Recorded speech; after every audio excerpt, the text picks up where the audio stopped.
But it's going great. A couple guys in the wall, but that's it. So, okay, we're okay. We're on Q1 still. Got 3 minutes to go. Okay. Right,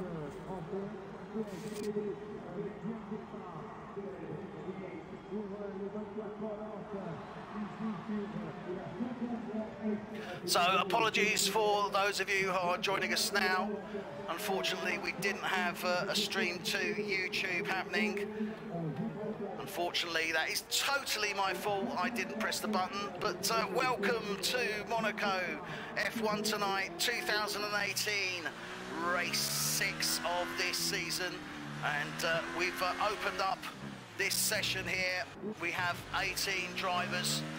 We will go down to 15 at the end of the session. Seb Bogart set the fastest time so far with a 1:10.5. Ruben Bowman, he's decided he's happy with his 1:10.8. Nicky Visser for Sauber, 1:11.5. Guido Airshine for Renault, 1:11.6. Marco Pullen for Sauber, 1:11.7. Davey Hartman for Haas, 1:11.9. Marcel Dronig, 1:12.9. Martin Pardecoper, 1:13.0. Boy Williamson for Haas, 1:13.3. Miguel Torney, 1:13.5 for Force India.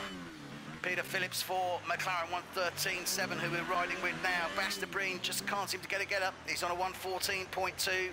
He's currently 12. Jerome Portman, Toro Rosso, 1:14. His teammate, Marcel France, 1:15.4. Rowan Dronig and Mark Stappers not in. Not too sure what's happened there. John Donkel, he is still in. Now we've got a couple of new drivers to the season, our Mercedes drivers. So we have Sander Herman and Stan Drumkov. Sander Herman won't be racing this evening, but his teammate will be. Stan Drumkov unfortunately made a bit of a mistake on coming out in Q1 and ended up the wrong way on the track. But it's his first night. He is a virgin to F1 tonight, so we don't expect we do expect these sort of things can happen, so not a problem there. So we're riding with John Donkel now as he comes into the tunnel section. And such a tough race, this Monaco. Very, very little opportunity for overtaking. You have the oh, and John Donkel loses a wheel. Oh my goodness, how on earth did that happen? Must have hit the barrier coming through the tunnel. I think Seb Bogart just come past him, so unfortunately John Donkel is out. And that was actually Bastabreen just coming past him. And Bast now moved up into third, provisional third for this Q1 with a 1:11.4, so in the drop zone. It's basically all those that have just fallen out. So Ryan Dronig, Mark Stappers, John Donkel. Ruud Window is not in.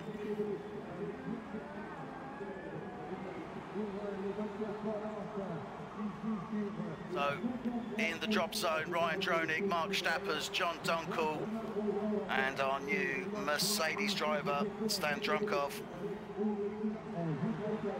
15 seconds just under of Q1 left. I think all the drivers in the pits now will be moving on.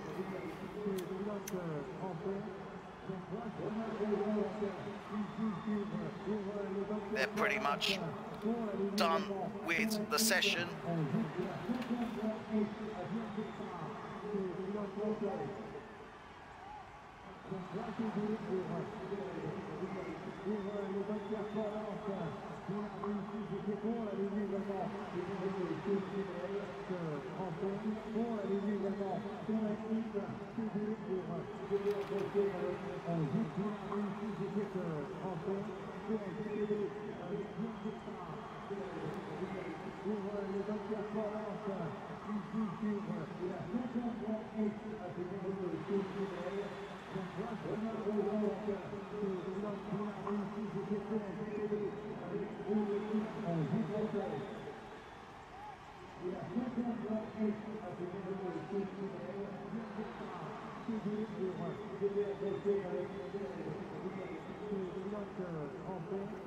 So just waiting for the drivers to ready up.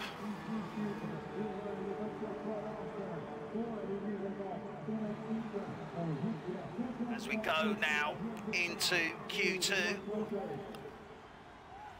And into Q2, Seb Bogart, Ruben Bowman, Bas de Breen, Nicky Visser, Guido Airshine, Marco Pullen, Damie Harmon, Marcel Dronig, Martin Parder-Cooper, Boy Williamson, Miguel Tawney, Peter Phillips, Jerome Portmer, Marcel France, and I think possibly one of either Ryan Dronig, might be John Zonkel actually, or it could even be Stan Drumkov, we will see, or it might just be the 14 saying that, but we will see as we go into Q2 now.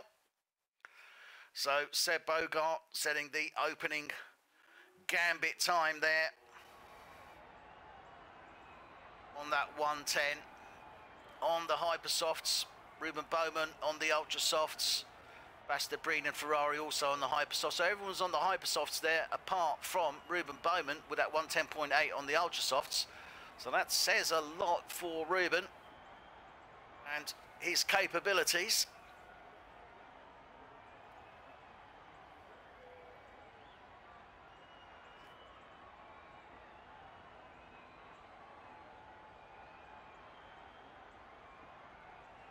Clearly, Ruben is going to be feeling confident. He's pulled out some great qualifying times in the previous races as well. It's just, it hasn't gone his way in the races. Let's hope that this evening, Monaco will be a different story. So there we have it. It is Marcel France who brings up the rear on the drivers there.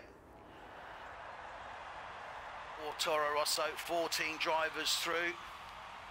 15 minutes of Q2 to go. Let's see what can happen. And anything can happen, certainly, and it normally does. So we've seen the opening gambit there. It looks like Ferrari are the first out.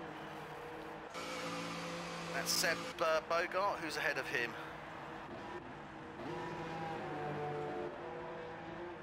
It looks like it is Martin Parder-Cooper, who's the first out on his outlap, followed by Seb Bogart. So let's run with the Red Bull driver.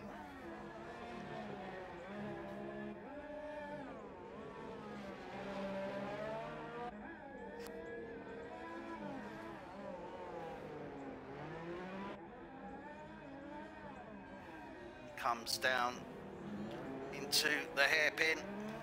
The infamous hairpin.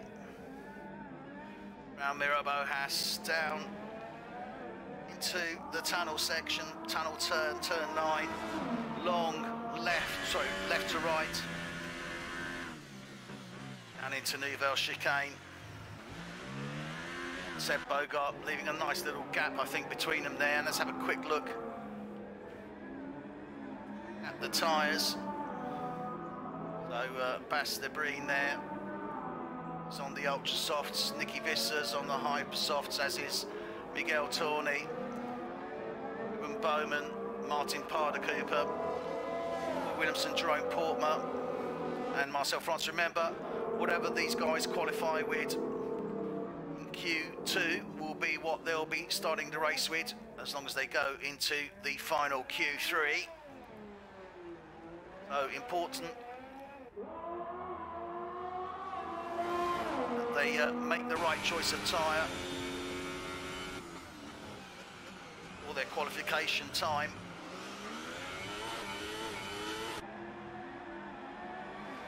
Riding on board now with the Haas driver, Damie Hartman, as he comes through swimming pool section now, just exiting, coming up to La Rascasse.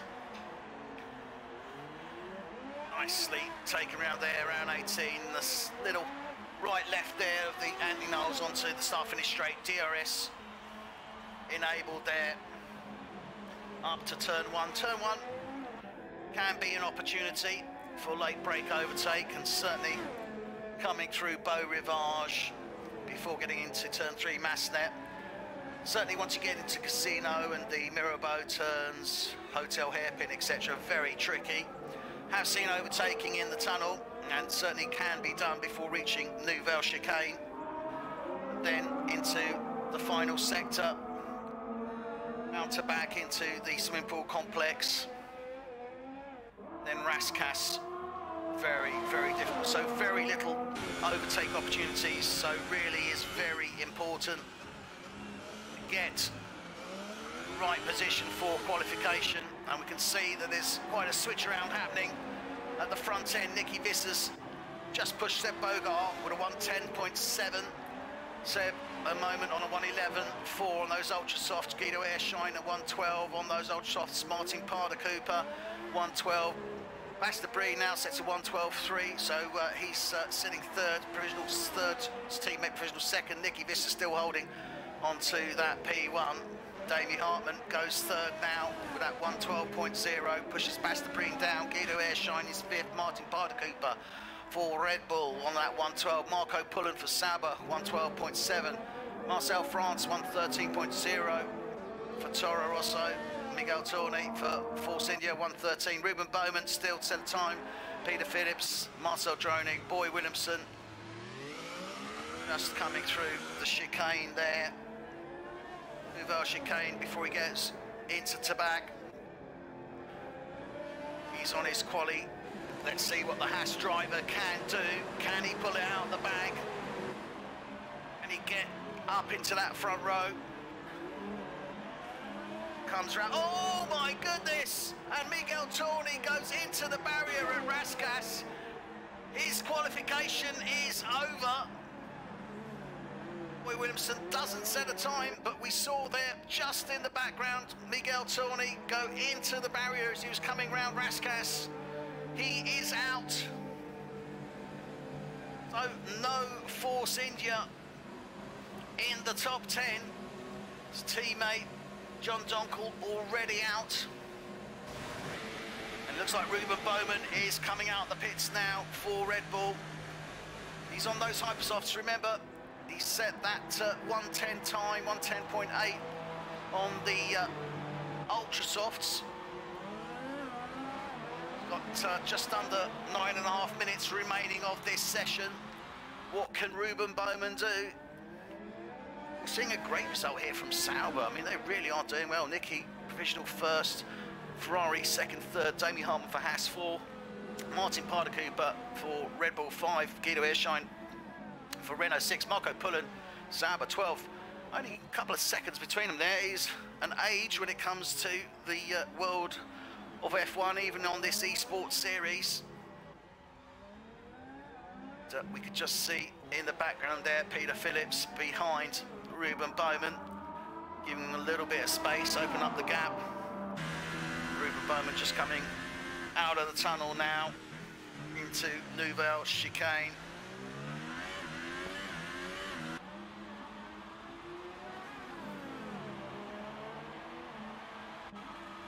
As he comes now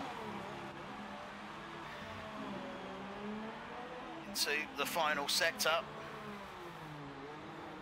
Round Raskas. Anthony Knowles onto that start-finish straight to start his qualification run.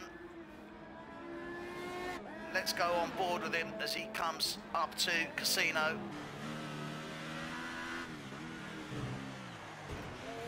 Ooh, hits the barriers there, not what he was looking to do.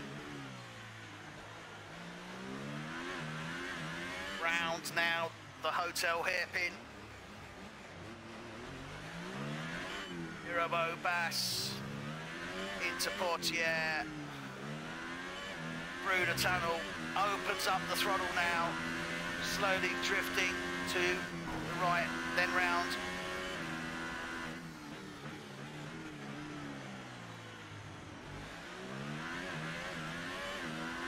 Seems to me he's not sitting too well with those hypersofts. I don't expect a blinding time. Certainly he's not pushing it as we come through the swimming pool section.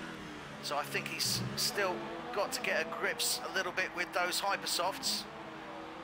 He's got the opportunity for probably another 2 or 3 runs. Nicky Visser maintaining that first, and yeah, Ruben's into the pits. He's not happy.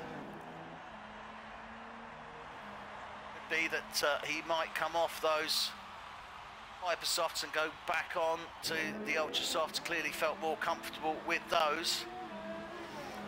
So at the moment in the drop zone, Miguel Torni on 113.1. We saw him crash out at Rascasse. Peter Phillips is currently P11, 113.16. So he's only 400ths off that time. If you can knock 500ths off his time, you should be able to push Marcel France. Marcel is currently P9 with 113.0. So these guys need to aim for that sub 113. There's not too much in it. Couple of tenths between them. Certainly Marcel Dronig. Couple of tenths will do the job for him and for Peter Phillips. Ruben Bowman coming out now. He's still in the pits. Jerome Portman. It could be Ruben's just actually going to sit in the pits there and happy to drop out of this queue. Wouldn't surprise me. So that said, this isn't the track to do that on. No, he is coming out. Jerome Portman, he's currently out at the moment, but still to set a time. Ruben Bowman is back out on track. He's on those Hypersofts, clearly a little bit of adjusting to be done. Let's go with Jerome Portman now as he coming down to Nouvelle Chicane out of the tunnel. Nicely done there. Into the left-hander of Tabac now. Swimming pool complex into the second set of chicane. Nicely done. Up to La Rascasse. Comes round. Onto the final corner, Anthony Noakes. Onto that start-finish straight DRS zone. Up to turn one. Jerome sets at 113.7. He's in the drop zone. He needs to knock at least 7 tenths off that time. Ruben Bowman currently on his outlap still. The final driver to set a time. He's got 4.5 minutes. This only should be enough for at least another 2 runs.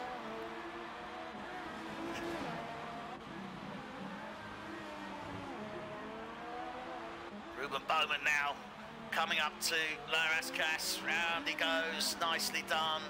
Final turn, Anthony Noakes. DRS.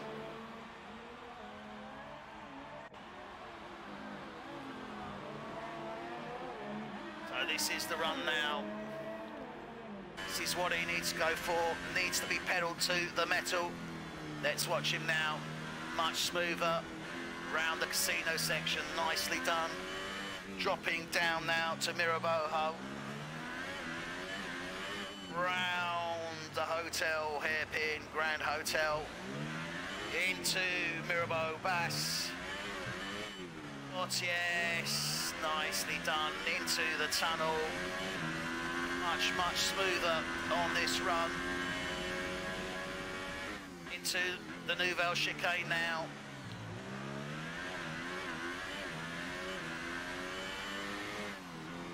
Out to back. Through Louis Chiron. Into the final corners now.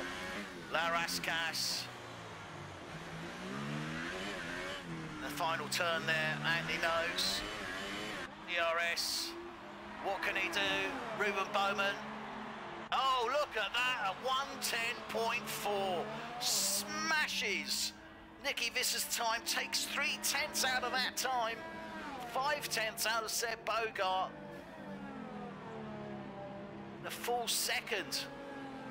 Plus out of Bastien Breen, the other Ferrari driver, Sir Ruben Bowman, really setting the mark here in Q2. He's certainly going to be happy with that. So what does that mean? Well, in the drop zone we have Boy Williamson for Haas. We have Miguel Torni, who we saw crash out, as I say, on Rascasse there for Force India. Marcel Dronig for Renault. And Jerome Portman. All those guys are currently in the pits, bar Boy Williamson, who's on his outlap now. Probably be able to get in, certainly this lap, or certainly the following lap, and might even be able to get in another one after that. So, not too sure whether he will now, but we will see.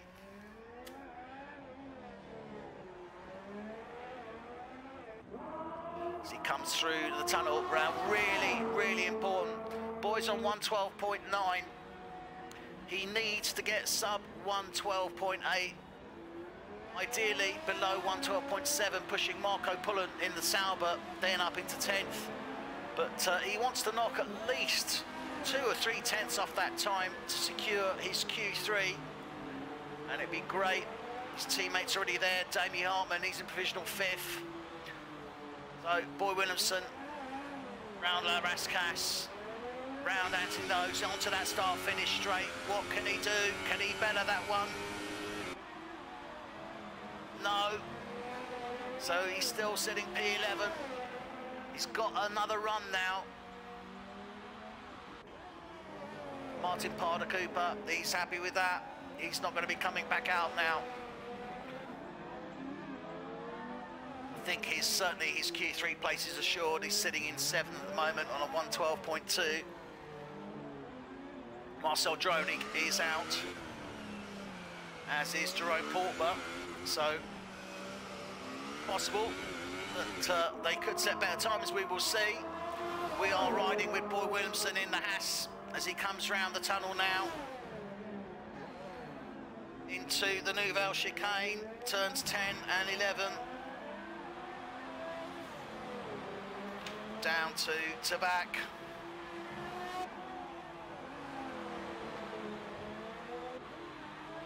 It's in sector 3, final sector, round La Rascasse.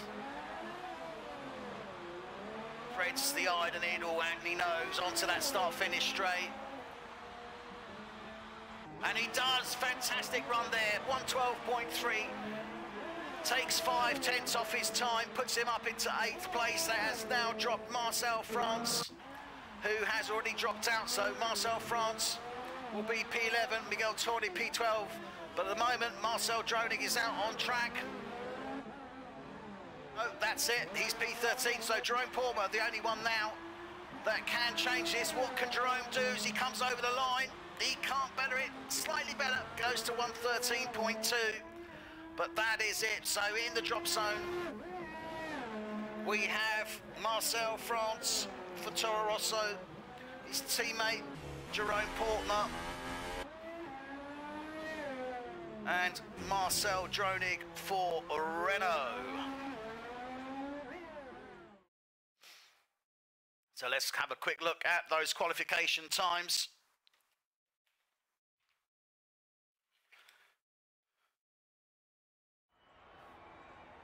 So there we have it.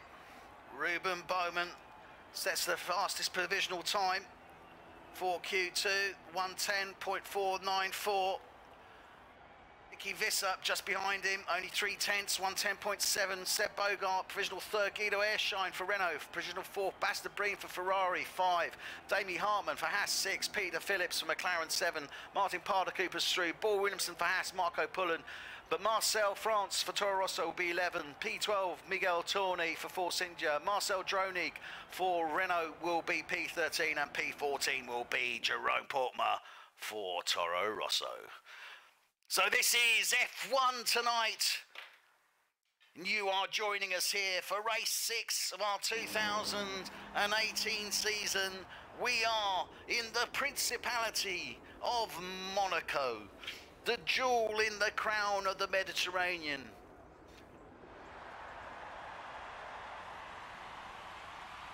Yacht capital.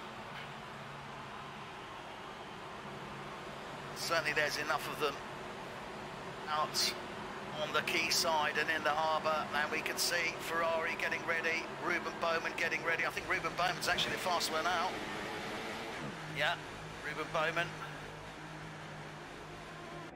riding on board. I think it's his teammate actually, Martin Parder Cooper.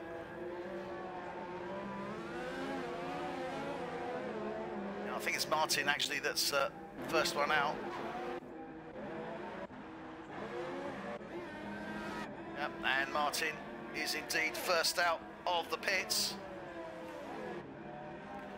So this is critical now. We've seen some excellent, or some lightning fast times there.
So here we are now with Martin Parder Cooper as he comes on his fast lap now. This is critical. Can he try and get up in that front row where hopefully his teammate Ruben Bowman will be also. He's exiting the swimming pool section into La Rascasse now as he comes round. Shreds the eye of the needle through Anthony Noakes, DRS. What can Martin do to open up this Q3? And he does a 1:12.5. We know there will be faster times. We've seen 1:10s and Nicky Visser, yep, straight in there, 1:10.9. Guido Airshine now, coming round. Seb Bogarts, it's a 1:10.454. Guido Airshine, 1:22, sorry, 1:11.0, 1:22, Marco Pullen. So Marco clearly had some issues round the track there. But what's everyone going for? Yeah, they're all on the Hypersofts. So they're coming round now. So Seb Bogart, cracking start to this. Takes out 0.04 of a second from Ruben Bowman's qualifying in Q2. Ruben Bowman on his outlap now. Let's see what he can do. Nicky Visser still strong for Sauber. Bastebreen now in the 1:10s as well. Guido Airshine only just out 1:11.006, 6 thousandths of a second, 7 thousandths of a second off breaking that 1:11. He's just coming round again now. Let's see. Goes for Anthony Noakes, nicely done through there.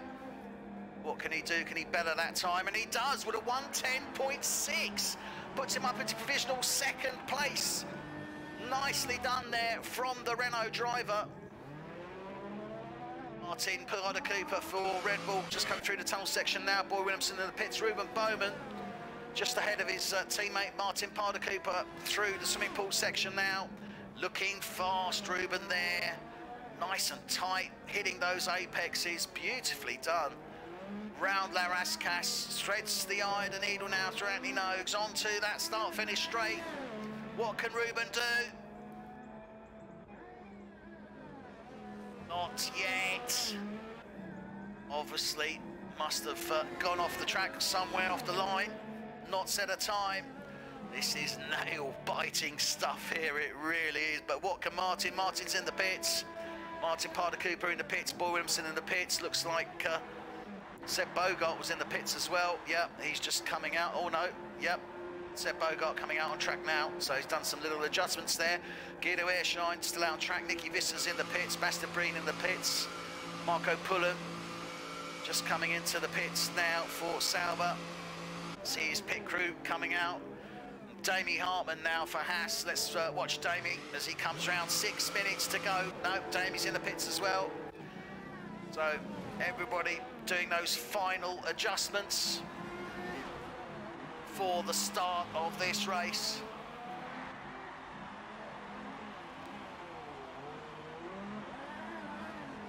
And there we have Martin Pardakuper moves up to 7th. Ruben Bowman coming round now, and Ruben, look at that, 110.3.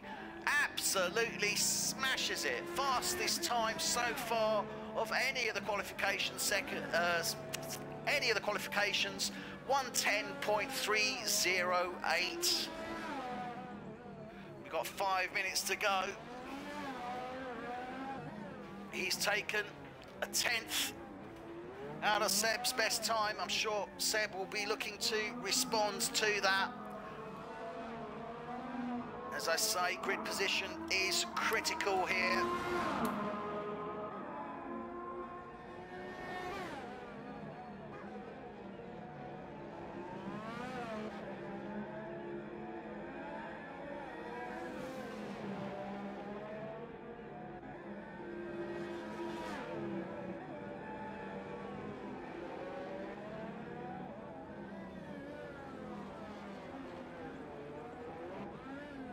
So Ruben Bowman takes that provisional first place. He's in the pit. Seb Bogart is out now. This is the man who needs to respond. Guido Airshine in the pits. Nicky Visser is out on track at this moment in time. Watch Seb Bogart now as he's coming down round the Grand Hotel here, Pin. Tamiro Bohas, his teammate just ahead of him there. Astor Breen through the tunnel. Let's go on board. Bass is currently on his out lap. He move over for his teammate. Will he need to? I don't think he'll need to, as they're coming down into the back. Through the swimming pool section. Oh, but Seb has really caught up with his teammate here. This could cause problems for him. Yeah, he's into the pits. Yeah, he's had to cancel that one out. Bass coming round on his flying lap now. So not well timed from the Ferrari drivers there. Seb missing out the opportunity. And time is critical. Only 3 minutes are remaining on this final Q3. Ruben Bowman for Red Bull is provisional pole. Seb Bogart for Ferrari. Alongside him, Guido Airshine for Renault in row 2. Nicky Visser for Sauber will be alongside him. But Astor Breen at the moment, sitting down in the 3rd row. Visually alongside Marco Pullen, the 2nd Sauber driver. This is not where he wants to be. See, I think Marco just pulling out for the track there. Let Bass through. Yep. He's on his flying lap, and it is critical. He needs to get round about, well, certainly 110.4.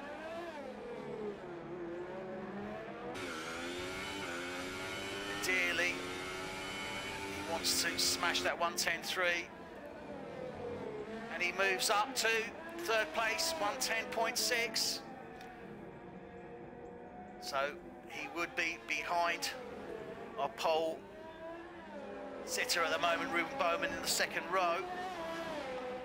We've got just under 2 minutes to go now on this session, and this really is nail-biting stuff. And if you look there, 110.3, the fastest time set by Ruben Bowman, 110.4, Seb Bogart, 1/10 in it, 110.6, 3/10 in it, Guido Airshine, 110.6, 3/10, Nicky Visser, 110.9, 6/10.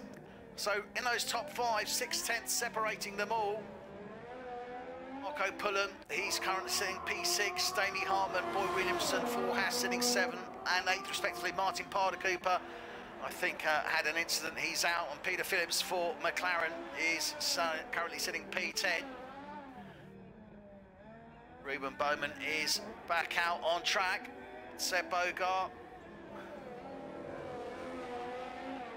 still not being able to bet time. Bass now betters that time, breaks into the 1:10.3s. My goodness me.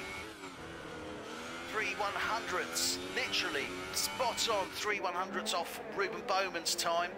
So this is so close as we're coming into the closing seconds now of Q3. Pretty sure Seb, I think this is his final opportunity, Seb. Bass, I think certainly that will be his final opportunity as well. So this is where the guys in the Ferrari need to get pedal to the metal if they're going to look to break that front row. This is the man that needs to do it. Bass is currently on their second place, but Seb really needs to break that 1:10.308. He needs to go sub that time. Oh, it goes in deep into Raskas. I think he's lost a lot of time there. We will see as he comes over the line. What can he do? And he does, my goodness, a 1:10.1. Smashes Ruben Bowman's time by 2/10. Ruben Bowman now in 2. Now it's down to Bass. What can Bass do? And he's in the pits. Oh my goodness me. Ruben Bowman will be still on that front row, but he'll be alongside Seb Bogart in second place. He still has the opportunity to break it, as does Damie Hartman, Boy Williamson. They're still out on track. What can Ruben do? I don't think he's going to be able to do it, but we will see as he comes across the line now.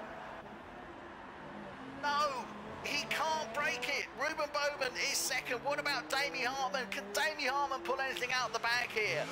No, he's in the pits. Damie will take fourth. What about Boy Williamson, his teammate? He's just exiting the swimming pool complex now. Down into La Rascasse as he comes round, and he's into the pits as well. So that is it. Seb Bogart for Ferrari takes pole with that 1:10.1. Absolutely fast, fantastic fast time there. Second place will be Ruben Bowman with that 1:10.308. But Bass Debreen takes that third place. Guido Ershon was holding it for a while, but Bass Debreen takes it to 1:10.338. So absolutely blinding time there. And what a result that has been.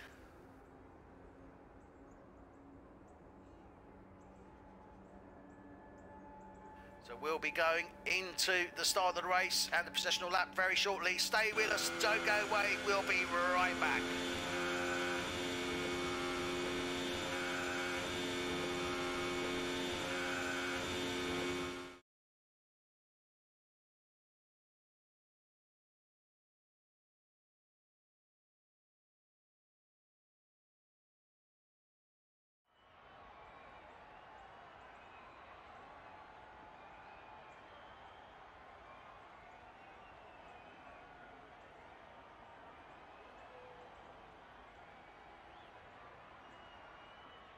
So there you have it. Seb Bogart, Ferrari takes pole. Ruben Bowman for Red Bull takes second. Bass Debreen, Ferrari third. Damie Hartman for Guido Ershon for Renault will be 5. Boy Williamson for Haas will be 6. 7, Nicky Visser. Alongside him, Marco Pullen for his teammate. And row 5 will be Martin Parder-Cooper. And alongside him will be Peter Phillips in the McLaren. So we will be underway shortly. And this promises to be the race of races here in Monaco. Such a tough track, and as I say, undoubtedly we're going to see some overtaking manoeuvres. It is tough. It is a very tight track. We are going to see thrills, spills and collisions, I am sure of that. But we will also see some amazing esports driving here from the F1 Tonight League. These guys, group of friends who enjoy their F1, started off the league now a couple of years ago, and it has progressed so much. We're now into the 2018 season, race 6. We're about a third, well, just over, out through this season, and it has been an amazing season. So the guys get ready now for the processional lap. Let me introduce those drivers. So Seb Bogart for Ferrari will be taking pole. Alongside him will be Ruben Bowman in the Red Bull. Row 2, Bas de Breen for Ferrari is in third place. Alongside him will be Davey Hartman in the Haas.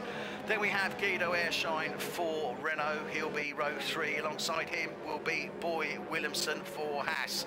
Row 4, Nicky Visser for Sauber and his teammate Marco Pullen. Row 5, Martin Parder Cooper for Red Bull. Alongside him will be Peter Phillips in the McLaren. Row 6, Marcel France for Toro Rosso. Alongside him will be Miguel Tordi for Force India. Marcel Dronig will be row 7 for Renault. Alongside him, Jerome Portman for Toro Rosso. Row 8, Ryan Dronig for Williams. Alongside him, Mark Stappers in the McLaren. Row 9 will be John Donkel in the Force India. Alongside him will be the new driver, and that new driver for Mercedes is Stan Drumkov. 18 drivers as we see them now, and they're trying to get some heat desperately in those tyres. Seb Bogart, before the start of the race, obviously he's got to wait till the last car comes in before the lights go out, and it's going to be a tough one.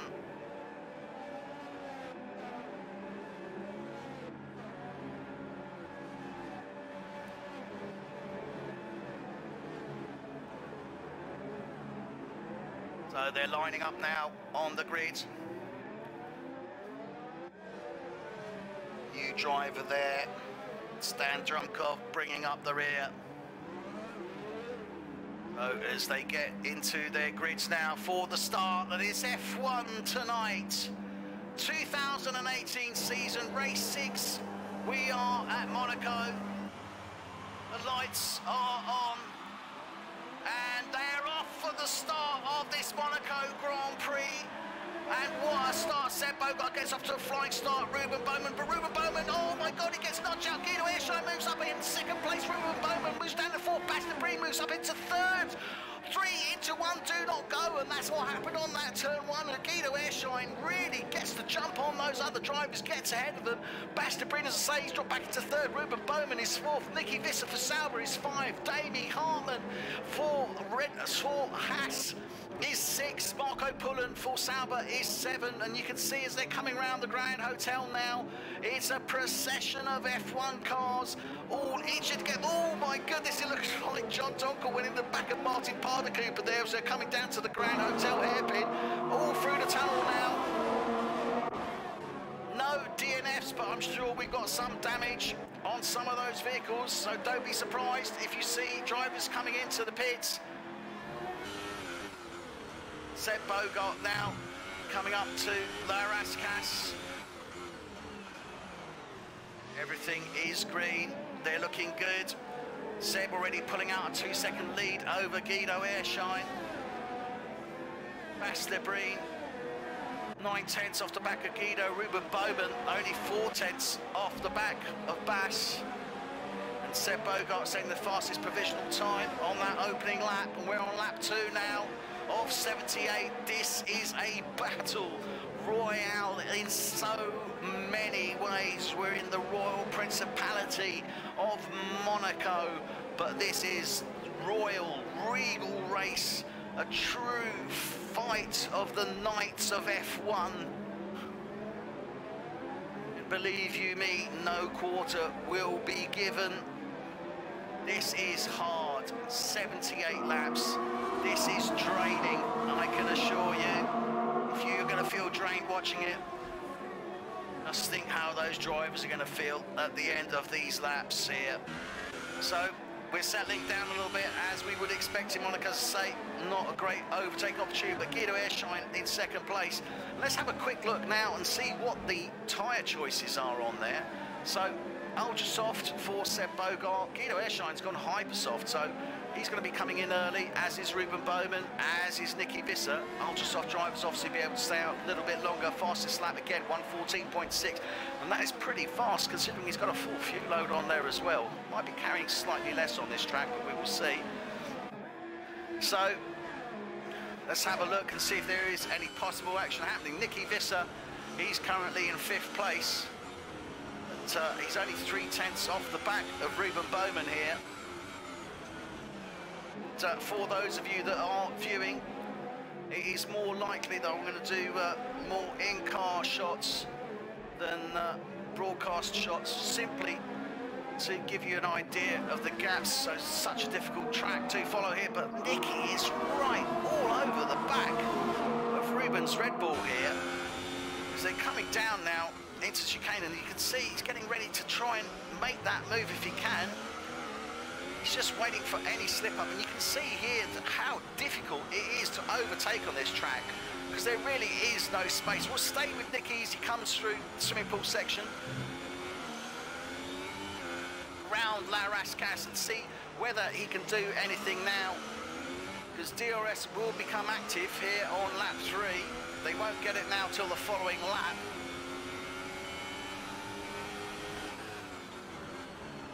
You can see here, so difficult to make that move. Clearly Nicky just itching for the opportunity, and as I say, all it takes is one mistake from Ruben Bowman. You can see Basta Breen there just ahead of them, going into the Grand Hotel. Hairpin now, should see him on the exit. Yep, there he is.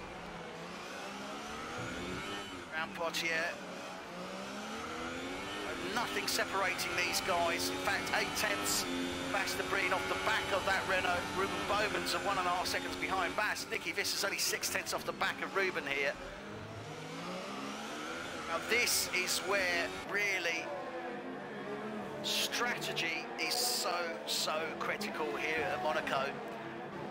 And unfortunately, a great shame I'm not able to discuss that with some of our secondary or assistant or other commentators, whichever, technical commentators, because I'm certainly not on the technical side. But I can tell you now that those hypersofts will not last.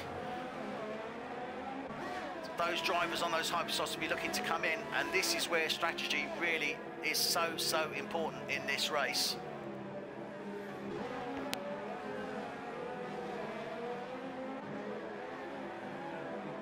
Certainly for this race, I would expect at least a 2-stop. Wouldn't be surprised to see 3 stops. It looks like there's an incident going down here. Mark Stappers and Peter Phillips. Yeah, 3-second time penalty. Mark Stappers exceeding track limits there. And Stan Drumkov, new Mercedes driver, already into the pits, and he's gone on to a set of super softs. Now this is interesting. Certainly be able to go a lot deeper into this race on those super softs. We're only on lap 5, so he's done 4 laps on the ultras, now got onto the supers, and this could be an interesting call. He will go a lot deeper into this race, so let's keep an eye on our new Mercedes driver there.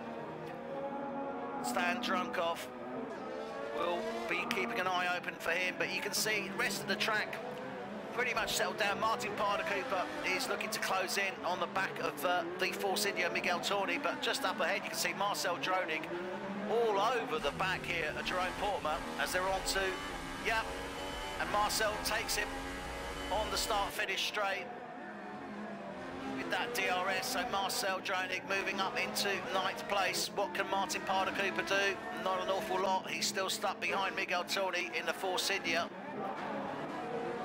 Basta Breen still all over the back of Guido Airshine in 2nd. But Seb Bogart is starting to eke out a lead now. He's 2.7 seconds down the road from Guido Airshine at this moment in time. And with the best in the world, we've certainly seen some fast times from Guido, but not the fastest times.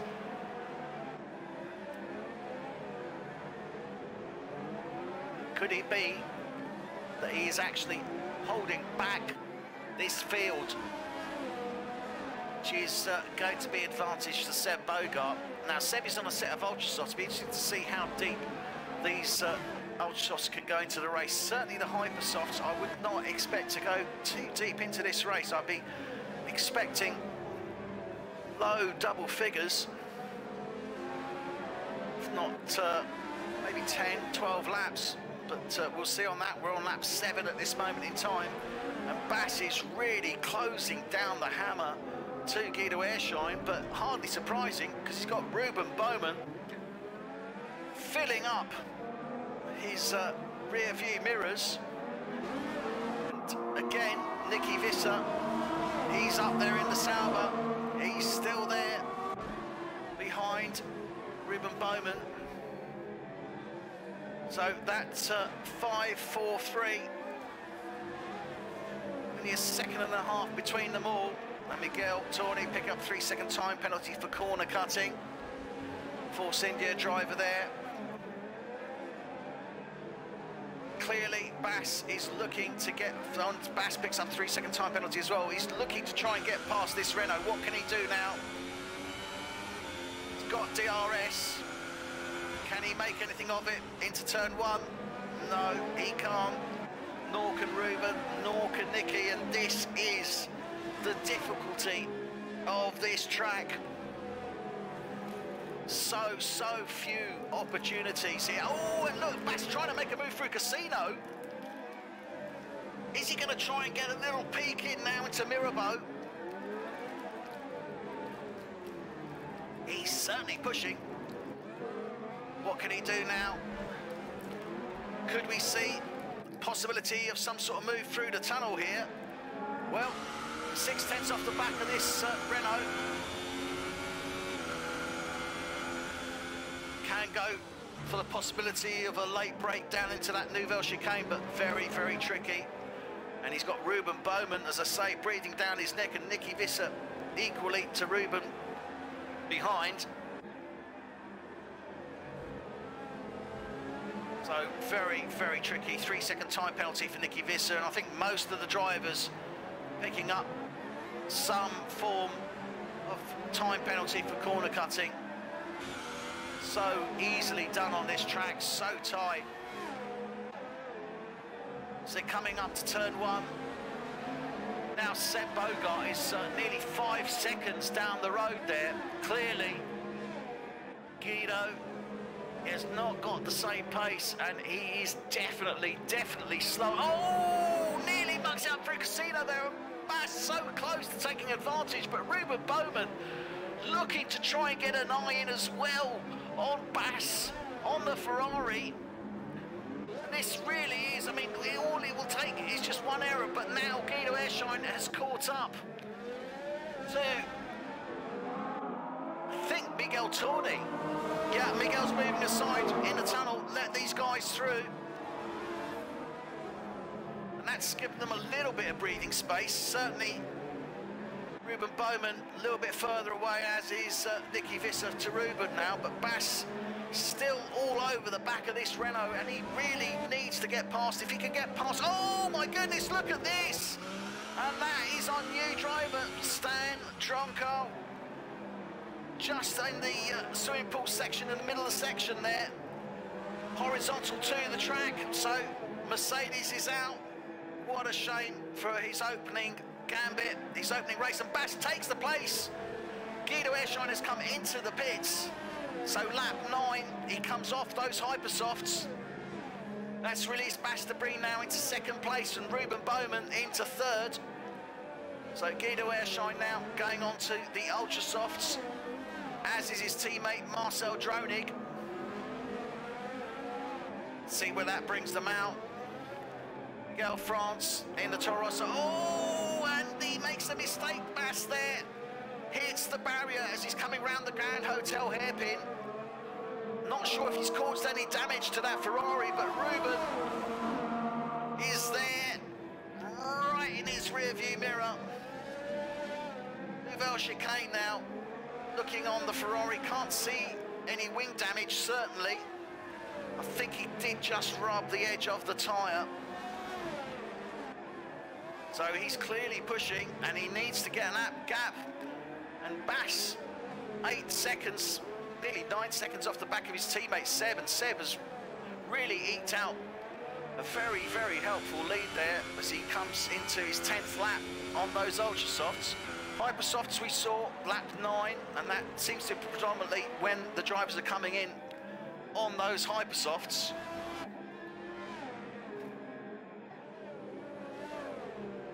The question now is how long will the ultra softs run for? Seb and Bass started off on these ultra softs, as did Damien Hartman. So you could say at the moment it is advantage Guido Airshine and Ruben Bowman. They're currently sitting down in 5th and 6th place, but they have pitted. So this is really, as I was saying earlier, strategy so critical on this race, because there is so little opportunity. And we see Boy Williamson. I think Boy Williamson made a move there, did he? Yeah, Martin Parder-Cooper is out. Yeah, oh no, he's there. So who's dropped out? I think it was Nicky Visser. Nicky Visser for Sauber and Marco Pullen. Both out. What a shame.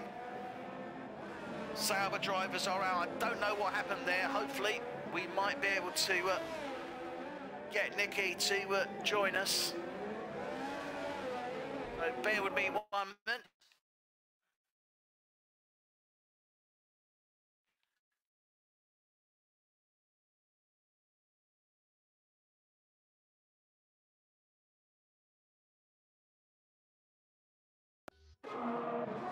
I'll just see if Nicky is willing to join us and get from him what happened. But clearly both Sauber drivers are out. 15 drivers remain in this race. Seb Bogart is currently P1, his teammate Bas de Breen is P2. Damien Hartman for Haas, P3. Marcel Dronig for Renault is P4, Guido Airshine for Renault P5, Ruben Bowman for Red Bull is P6, Jerome Portmer for Toro Rosso is P7. Mark Stappers for McLaren and Peter Phillips for McLaren, 8th and 9th respectively. Miguel France for Toro Rosso is 10, sorry, Marcel France for Toro Rosso is 10. Williamson for Haas is down 11. Miguel Torney for Force India is 12. Martin Parder-Cooper, Red Bull, is 13. Ryan Dronig for Williams is 14. And John Donkel for Force India is down in 15 at this moment in time. Well, we've got these guys coming in now. Marcel Dronig's in again. Guido Airshine looking to make the move on Jerome Portmer. Oh, no! On Ruben Bowman, and he's made it stick. What a great move there. Fantastic. They're coming through Beau Rivage into Mastet. Takes the place from Ruben Bowman. Clearly Ruben made an error there. Gave Guido the opportunity to break through. And Guido Airshine moves up into 4th place. What?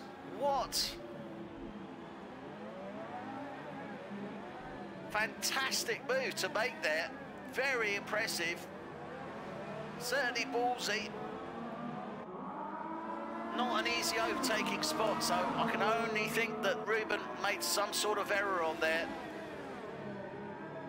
It looks to me like Ruben's not looking too comfortable at this moment in time. I don't know if that's my impression. We'll have to... Oh, and he's out! Oh, would you believe it? And again, as he's coming round to back, goes into the barrier, takes off, or takes out his front offside tyre, and Ruben Bowman is out again. Oh, this season really has not gone his way at all.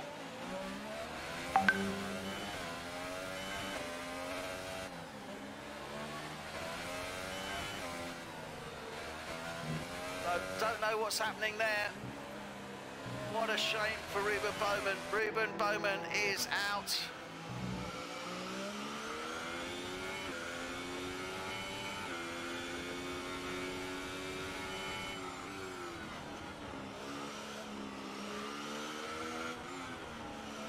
We're riding on board at this moment in time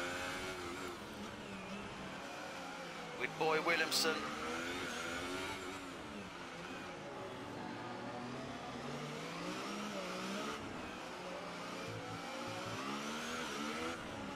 Ahead of him is Marcel Dronig in the Renault. He's now down in 8th place. Guido Ehrschein has dropped down to 10th. He's pitted again. He's gone on to another set of ultra softs. Jerome Portmer is out. Oh, and Jerome goes out at Nouveau Chicane. Clearly hit the barrier on turn 10. So Jerome Portmer for Toro Rosso is out of the race.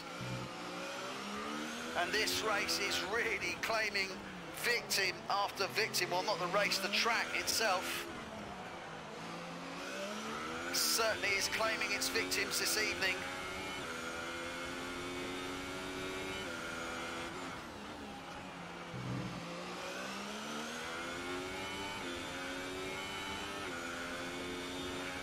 Well, there we have it. Seb Bogart is in first place. His teammate Bas de Breen, 13 seconds down the road behind him. They're on 15, and Bas comes in now. He's done 14 laps on these ultra softs. Seb Bogart has stayed out. Now let's see, what is Bas going to go on to? He's got a new nose, that's probably why he came in. New set of ultra softs, and he's back out again. And he will be coming out in 3rd place because Peter Phillips, currently in 4th, is 41 seconds down the road behind him. So Bas will maintain 3rd place. Damien Hartman is in 2nd place. He's still on those ultra softs, as is Seb Bogart, but Seb's 14 seconds down the road to Damie. So advantage majorly to Ferrari at this moment in time. Peter Phillips in that McLaren is 4th. Marcel France for Toro Rosso, he's up in 5th. Marcel Dronig for Renault, he's 6th. Boy Williamson for Haas is 7th. Guido Ehrschein, he's dropped down to 8th, but he's got a new set of ultra soft boots on. Miguel Tourney for Force India, he's in 9. Arda Cooper for Red Bull is in 10. Stappers for McLaren is 11, and Ryan Dronig for Williams is in 12, coming into the pits now. Seb Bogart just exiting the pits, so 16 laps on those ultra softs.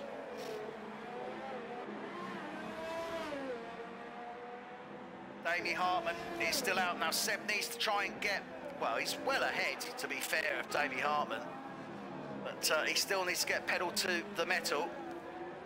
Damien Hartman will undoubtedly be coming in very, very soon. He's not going to be able to eat too much out of that lead. It was up to about 13 and a half seconds.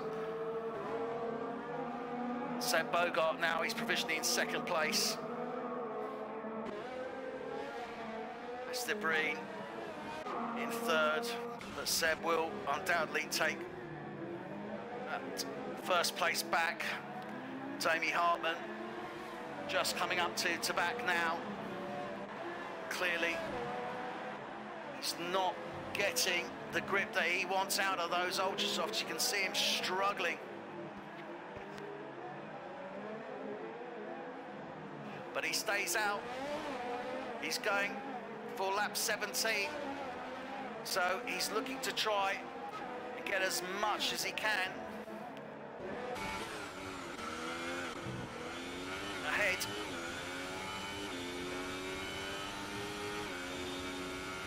Seb Bogart's only 2.5 seconds off the back of him. His race really is with Bas. Bas just coming onto the start-finish straight now. I think Damie, if he comes out in at the end of the, oh, but that, oh, hairpin not well taken there. He's lost time there. I think he's going to have to come in. The question is will Bass maintain that position, take second place, bringing Damie out? Fourth, we will see. Now, he's hitting some traffic now. This is not what he wants. That's closing in that gap on him. Seb Bogart just off the back of him now, and I think he's going to have to come in now, Damie. Oh, and he stays out still. Okay, well, the Red Bull of Martin Pardakuper moves aside to let him through, as he does with the Ferrari, the Seb Bogart as well. Bass now just coming round Raskas. So even if Damie pits, I think he's not going to have time. Oh dear, and the Force India there holding up Seb Bogart. Not what he's looking to do, not much choice. He did move across. He has now, on the grand hairpin, releases Seb Bogart, but Seb's lost a good second on there to Damie. Bastabreen now coming down into Mirabeau and Grand Hotel section. So Damie's going to have to make this call soon. You can see those ultra softs are showing the wear. He'll probably stay out a bit longer. Is he going to try and get past Marcel France ahead of him in the Toro Rosso, or is he going to come in the pits? What's he going to do? And he's staying out. Well, that's brave. 19 laps now on those ultra softs. I still don't think it's enough. Oh, Seb Bogart hitting the barriers there as he's coming up to Raskas. Well, maybe it is enough. That gap now is 18.8 seconds. It was 20 seconds. I don't think Damie's doing himself any favour. Oh dear, and so close there. Marcel France nearly into the back of Damie Hartman as they're coming round the Grand Hotel hairpin. Marcel's got to move out of the way now for Seb Bogart. Yeah, releases Seb in the tunnel. Seb still there, closing down on the back of this Haas.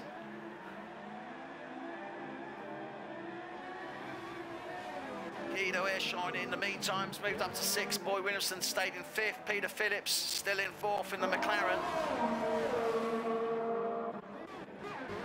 Martin Pardakuper here, I think he might be looking to make a move on Miguel Tourney in the Force India. They're just coming up to Raskas now. Where's Damie? He's staying out, lap 20. But Damie is staying out, but he's got Seb Bogart all over the back of him.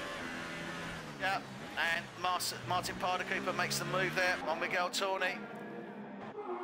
And I think on Mark Stapper's made the move on Miguel Tourney, rather. Damie Hartman, he's still out there, but he's got Seb Bogart breathing all down the back of his gearbox. Oh, and he mucks it up on the Grand. Oh, nearly goes into the side of the Ferrari there on the Grand Hotel hairpin. And that corner really is catching Damie out. He did the same on lap 19. You can see the pressure here from Seb Bogart putting down into as he goes into Nouvelle Chicane. He's really putting pressure on this Haas driver. But surely Damie Hartman has to come in. He's done 20 laps now on those ultra softs. I don't think anybody else has gone any deeper on those tyres. As he comes around Raskas, is he going to come in the pits yet? No, and he stays out for a 21st lap.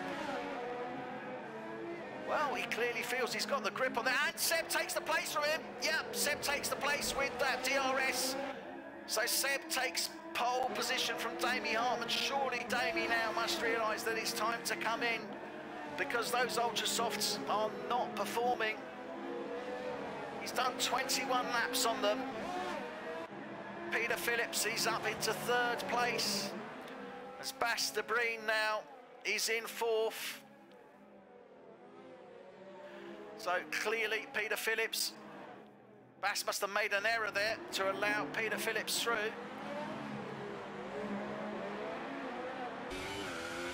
Has he pitted? I think he's pitted. Bass has pitted onto a set of super softs. That's what it was. Couldn't quite make out what was happening, so Bass has pitted and gone onto a set of super softs. And the Force India there moving aside for Martin Parder Cooper and Bass de Breen to let them through. So, Damie Hartman now. He's trying to catch up with Seb Bogart, but Seb's pulling away.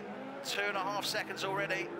Surely Damie Hartman will come into the pits. No, and he's staying out for a 22nd lap on those ultra softs. Well, he's a brave man. I'll give him that.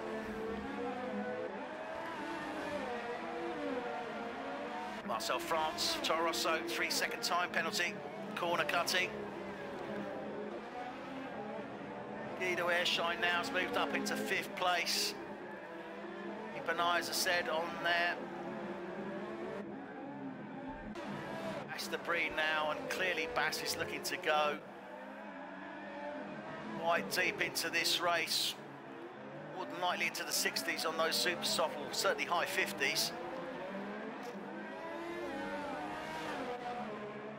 Peter Phillips in the McLaren holding off at this moment in time. Damie Hartman is just losing time, hand over fists to Seb Bogart. 3 seconds. Now he does have the window to pit and still come out ahead of Bass de Breen. The question is, he's going so deep on these ultra softs, what does he go on to next? And he's in the pits. I would suspect he's actually going to go super soft.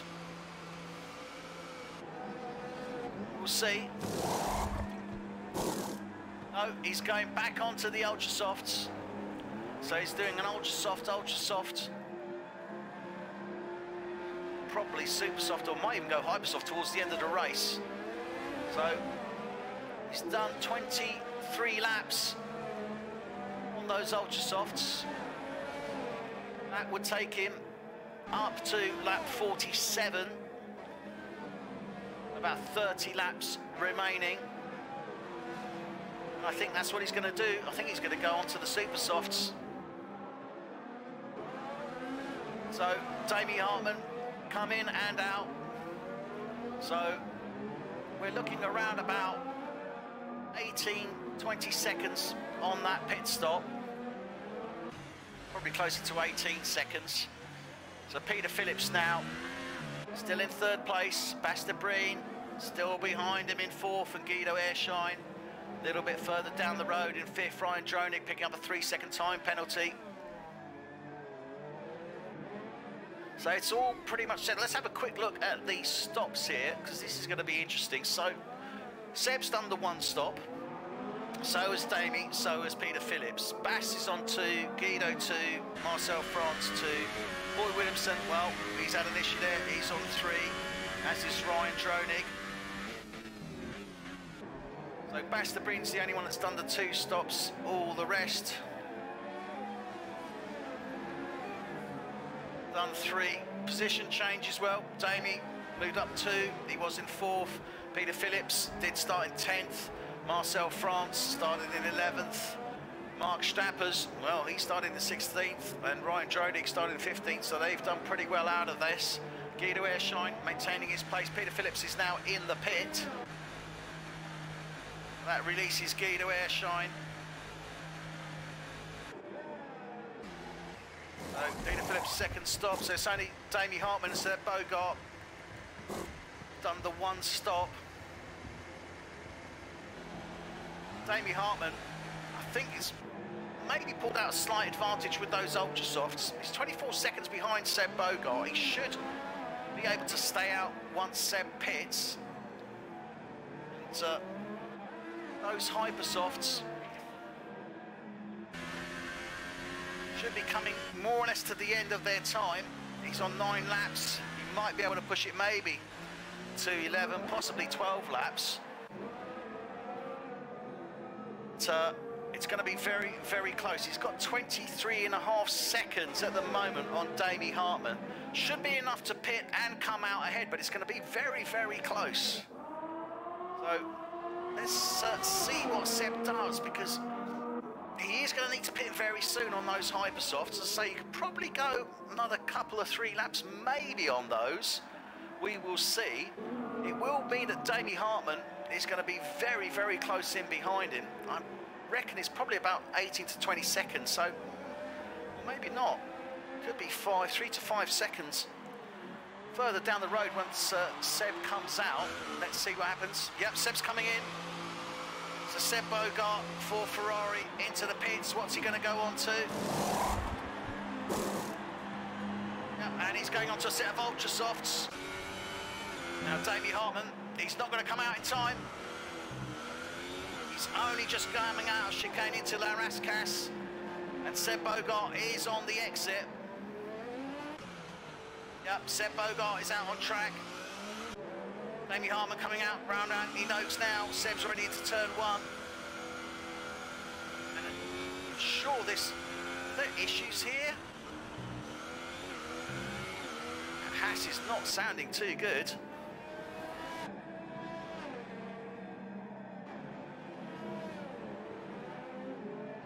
It's actually about a 15-second pit window. I stand corrected. So it's about 15 seconds on that pit window. So Seb Bogart has come in and out for his second pit.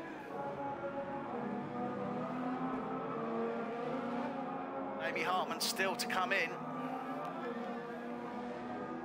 And he just gets round. I think that's Mark Stappers there. Could have been Peter Phillips in the McLaren. 7.7 seconds behind Seb Bogart, but Guido Ershine, he's moved up into 3rd place. He's on a set of 13 old ultra softs.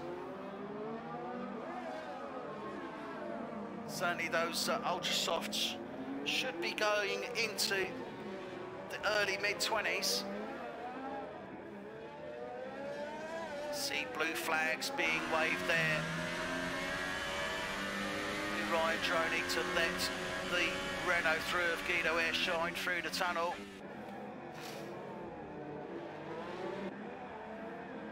Comes through Nouveau Chicane now, approaching to back. Be a great, great result for Renault. If they can maintain this place. So Seb Bogart, he's in 1st place for Ferrari, looking pretty comfortable at the moment. Damie Hartman for Haas is 2nd. Guido Ershine for Renault is currently 3rd. Bas de Breen for Ferrari is 4th. Advantage Bas at this moment in time, it's about 13 seconds, so pit stop behind Guido Ershine. So he should take, and we'll keep an eye on this, because it is going to be very, very close. I think the pit window's round about 15 seconds. Guido Ershine is 13.5 seconds down the road to Bas de Breen, but he will need to come in to the pits with those ultra softs. And I suspect probably in about maybe 5 or 6 laps time, maybe a little bit more. When he does, that could give Bas the opportunity to jump up into 3rd place. To say he is on a set of super softs. Those super softs should see him through to certainly the high 50s.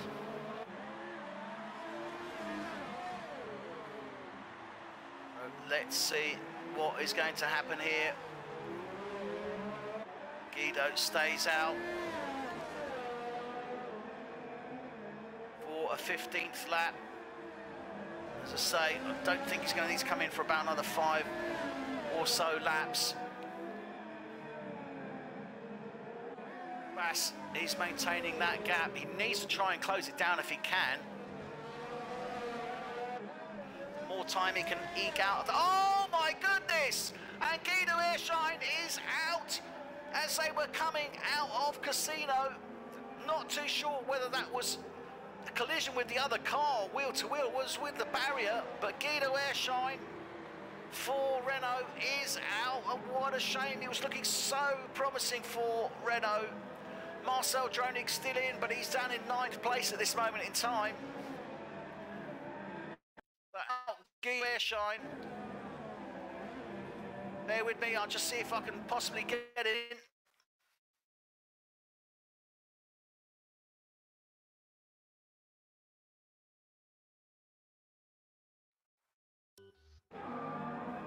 So let's see if we can get the Renault driver in.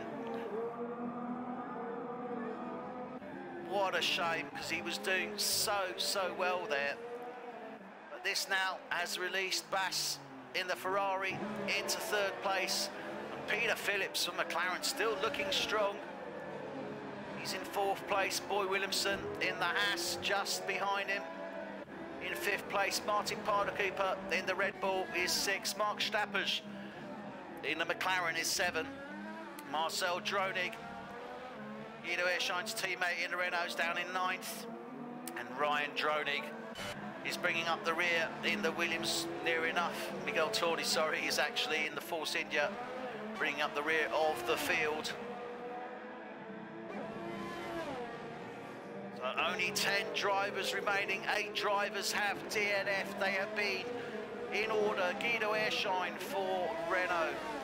Marcel France for Toro Rosso. Jerome Portmer for Toro Rosso. Ruben Bowman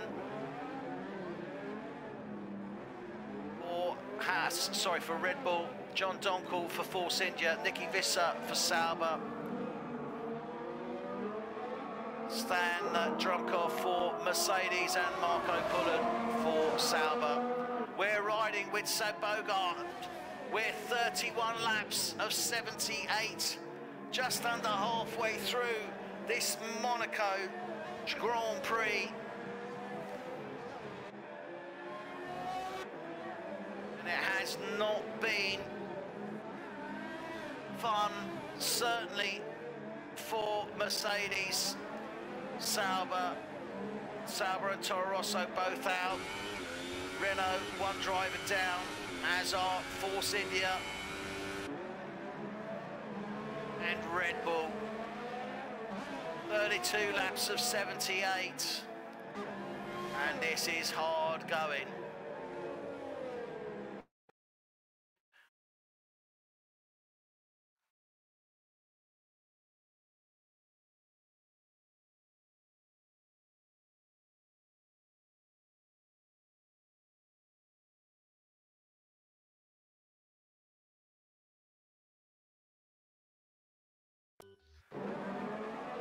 Just send an invite out to some of the drivers there, and hopefully see if we can get Stan Drumkov in, the new Mercedes driver.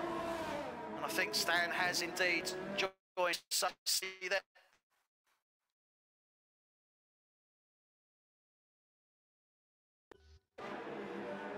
Sorry, Stan. Are you there, Stan? No response from Stan Drumkov as yet. But we will see. So we're still in with this now, and this is really looking interesting. Guido Airshine from Renault has just joined us, and Guido, are you there? Yeah. So we saw there that there was something that happened. Looked as if you were coming out of casino. What happened there? I couldn't quite make out because we'd only just cut to you. Did you go into the barrier, or was it a contact? No, it was no contact. I got into the barrier. I probably punched it too hard, and it spun out a bit, a little bit of wheel spin, and then my car turned to the right. But there was basically no use. There's no reason to have spun out like that, so it was a surprise to me. So it was the deployment of the power then, you just lost the back end and spun it, I guess, from what you're saying. Probably something like that. Well, it certainly claimed its victims, Monaco, as it normally does. It's such a tough track and so difficult to overtake. But we saw you do a brave overtake move there on Ruben Bowman as you were coming out of Beau Rivage, it looked like, before you went into casino. What happened there? Did Ruben just go offline and you took advantage, or? Ruben was swerving a bit. I think he caught the barrier on the left side. So he was swerving, and that's what set me off. So I hit the right side of the barrier. And I think after we got out out of the tunnel, something went wrong there with Ruben, because I overtook him somewhere, and Ruben basically lost it because we both didn't have any wings. Although there was right, so there was a nice fighting though. Yeah, it was a hell of a fight to see, and such a shame. And Ruben Bowman, such a promising driver, such a fast driver, but this season has been awful for him, hasn't it, so far? Yeah, well then again, I don't think Monaco is the track to measure everybody's performance, because it's, you know, it's just claims and victims. There's no margin for error whatsoever.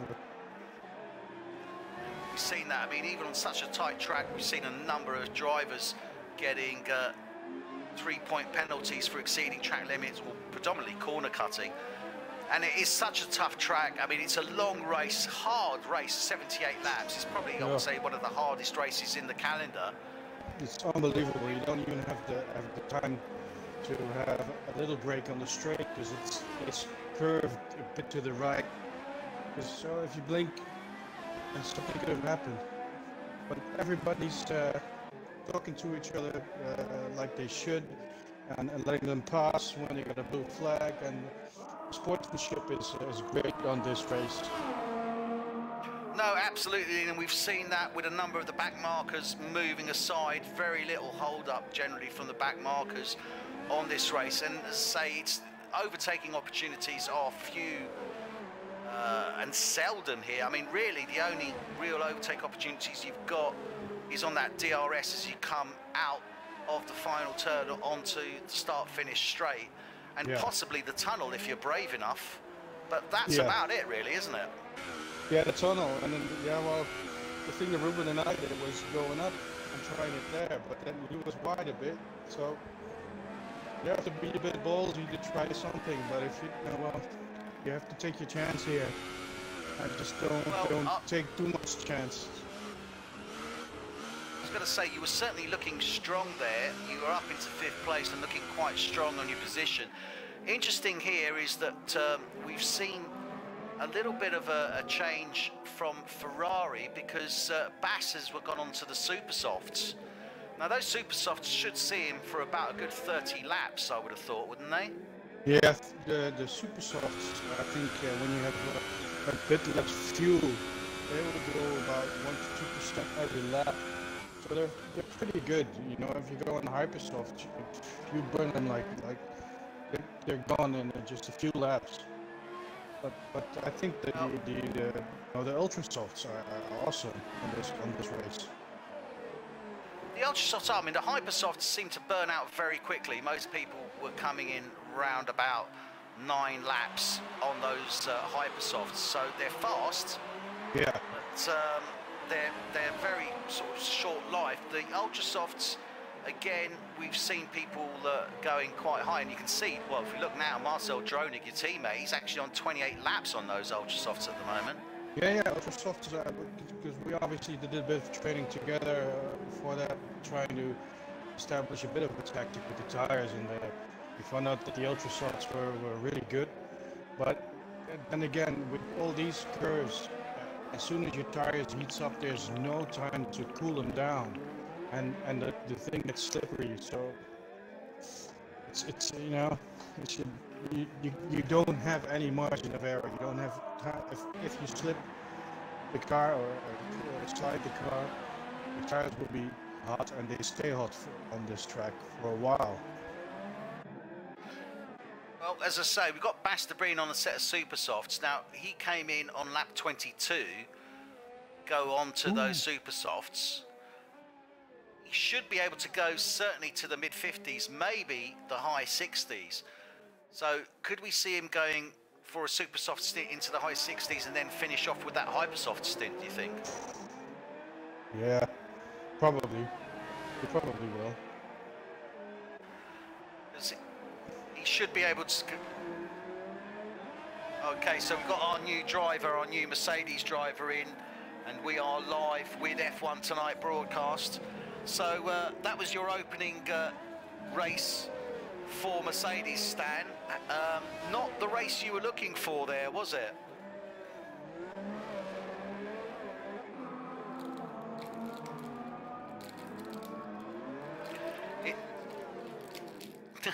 Well, it's a tough track, certainly, to start off your season, and a tough race for your introduction into the F1 Tonight League. But great to see you racing, and we hope you've enjoyed it and enjoying the coverage and the broadcast as well. Okay, well, that's great. So that's Stan Drumkov, our new Mercedes driver, went out a little bit earlier in this race, to say tough race. Guido, going back onto this now, I mean, it is so much of a strategy call when it comes to Monaco. Strategy is king here, isn't it? Yeah, I think so, because the first thought we had was driving on the softer compound. That means you have, I think, two sets of hypersofts more. But then when you burn them out so quickly, you know, it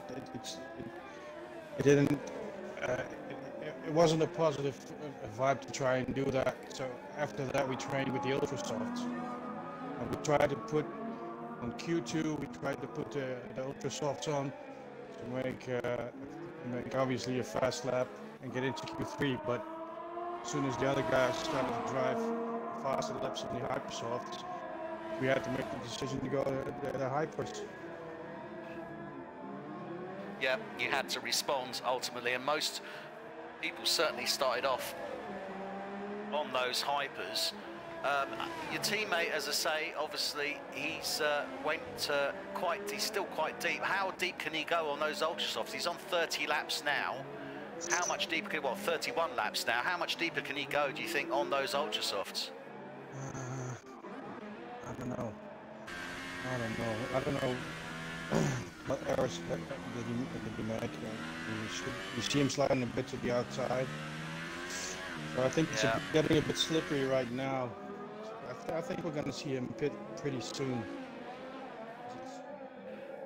Yeah, it looks to me there like is, that would say, I mean, he's on 31 laps, we're on 40 laps now. He could quite easily go on to another set of ultra softs, but he's already had the hyper softs, hasn't he? Yeah. Started the race with the hyper softs. You got 3 sets of those.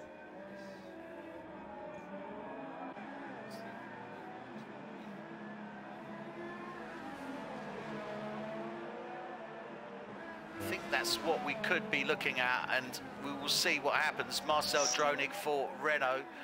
He's on 31 lap old ultra soft at this moment in time, and the question is now is when is he going to pit? He's going out again, so he's going clearly. He feels comfortable on them at the moment. He's going for that 32nd lap. Yeah, So he's going deep, so he could quite easily go on to another set of ultra softs to the end of this race. And we're at lap 40 of 78. We're just over halfway through, and it seems as if it's already an age, but we're only just over halfway through. Seb Bogart is really eating out that lead, and the pit stop here is around about 15 seconds. So Seb's got a 21-second gap on Damie Hartman at this moment in time. So Seb could pit and get out ahead of Damie. They're both on ultra softs, pretty close. Seb's 14 lap old and Damie's 16 laps old. But Bass is still 48 seconds behind Damie Hartman on those super softs. Is he going to have an opportunity to catch up to him? Because it's going to be tough, isn't it? Don't underestimate Bass. Well, he's almost 3/4 of a lap down on Damie Hartman, but all it takes is one mistake from Damie, and it could give Bass the opportunity. Yeah, and look at the way it goes. If I'm looking at Marcel, he's driving pretty comfortably, as you said, but then again, when I was driving up and going right on the corner, I was pretty comfortable and having a lot of feeling in the tires with a lot of grip, and then I spun out. So, you know, literally anything will happen on this track. Just if you don't know it, something will happen. Well, it is an unforgiving track, that is for sure, and there is, as you quite rightly say, no margin for error. Peter Phillips. Peter Phillips. Yeah, Peter Phillips in the barrier there into Mirabeau. So Peter Phillips, as he was coming into Mirabeau Ho, loses his line, goes into the barrier, but he's still there. Let's see if he's got any front wing. No, he's lost his front wing completely, so he'll be needing to come into the pits. Now, the interesting thing is I think Seb Bogart... Oh! Now he lost it in the tunnel. He punched it. Oh, he's lost it in the tunnel. And without the wing, lost it on the left tire. Bas de Breen was behind him. I think Bas got through. Yeah.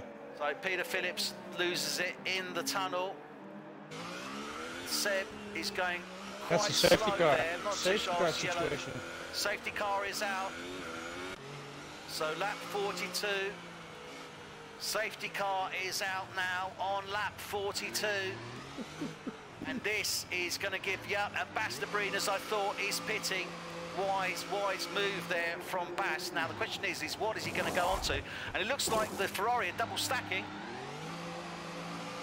It's Hypersofts. Yeah, he's gone to the Hypersofts. Seb Bogart also in from first place. What's he going on to? And he's on to the Supersofts. So Seb Bogart had switched on to the Supersofts to go to the end of this race. Bas de Breen has now gone on to the Hypersofts.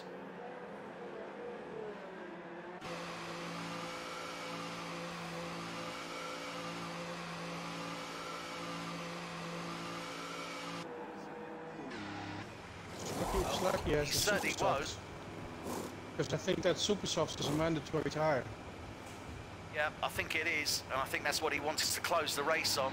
Damie Hartman also onto the Supersoft, so Bas de Breen now, he's third place, he's just overtaking the safety car, as obviously he's unlapping himself from the safety car. Safety car is just coming down round Mirabeau now, and Seb Bogart just caught up to it. Damie Hartman just coming round by Casino now, so he'll be catching up with them soon. Bas is a lot further down the road, but he should have the opportunity to catch up and take that third place. Martin Paardekoper for Red Bull is in fourth. Mark Stappers for McLaren is fifth. Marcel Dronig for Renault is sixth. Ryan Dronig for Williams is 7, and Miguel Torni for Force India is bringing up 8th at this moment in time.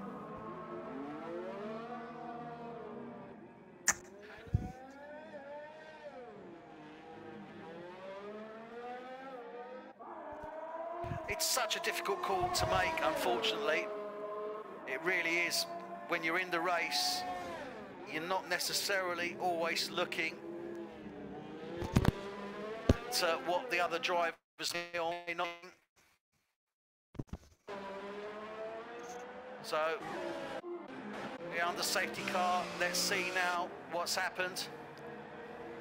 Damie Hartman has caught up to Seb Bogart. Bas still back. Guess He's what? just going into the tunnel now. All bets are off now. Well, indeed, all bets are off because Damie Hartman and Seb Bogart both on the Supersofts. Bas de Breen is on the Hypersofts, but he's burning into those, trying to catch up to the safety car. He's only just gone round the Nouveau chicane, and the other drivers are already coming down to Mirabeau. So he has got a hell of a lot of catching on. I'd suspect that the safety car will be coming in at the end of this lap. So Bas is pretty much out of position. He is in third place, but he's still 50 seconds behind this group. And this is a great opportunity now for Damie Hartman in the Haas. I'm Ryan now. Should Ryan be overtaking me?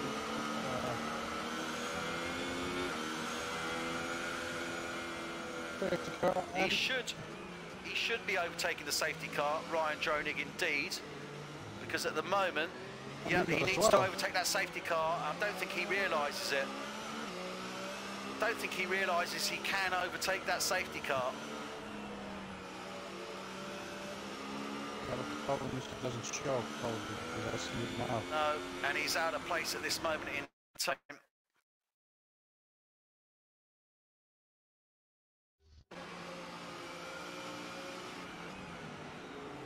All the back markers will be there. That's still 20 seconds off the back of this group. Safety car is still out. So he will have the opportunity to catch up to this group. And if someone can maybe let Ryan know that he needs to overtake that safety car, because he's clearly not aware of it.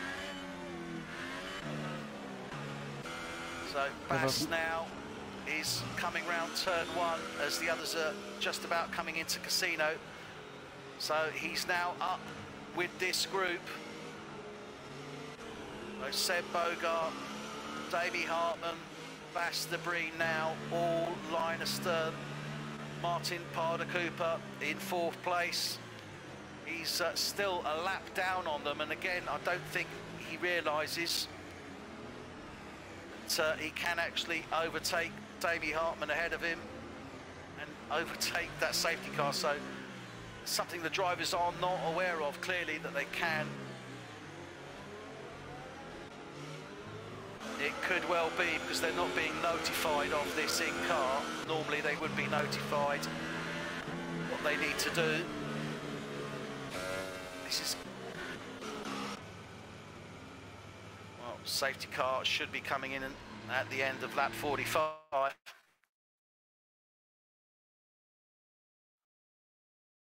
This is weird. I'm looking at it and it's just showing safety car.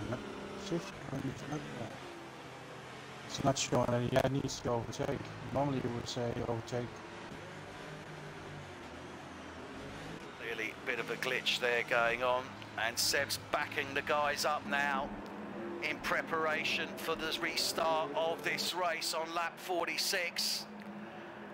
And you can see there that Davey Hartman is poised, but he's going to need to get past Ryan Drodig, who's currently sitting in between them. And they're off. Seb starts the run.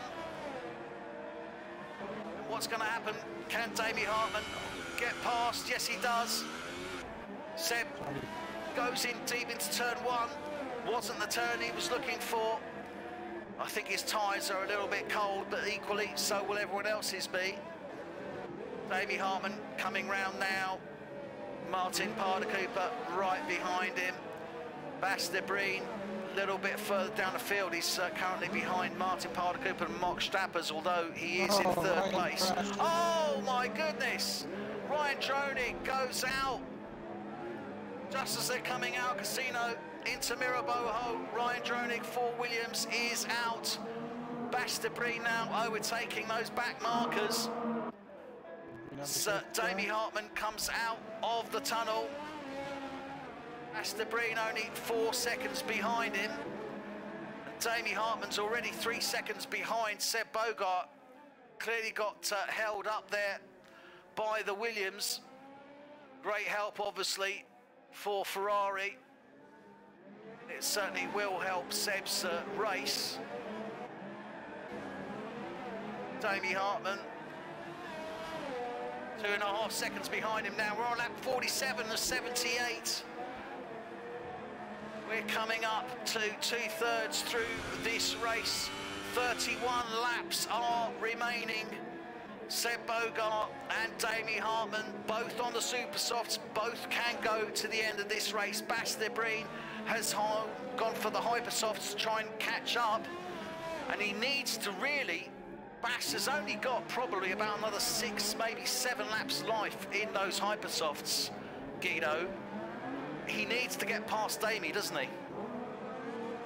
No.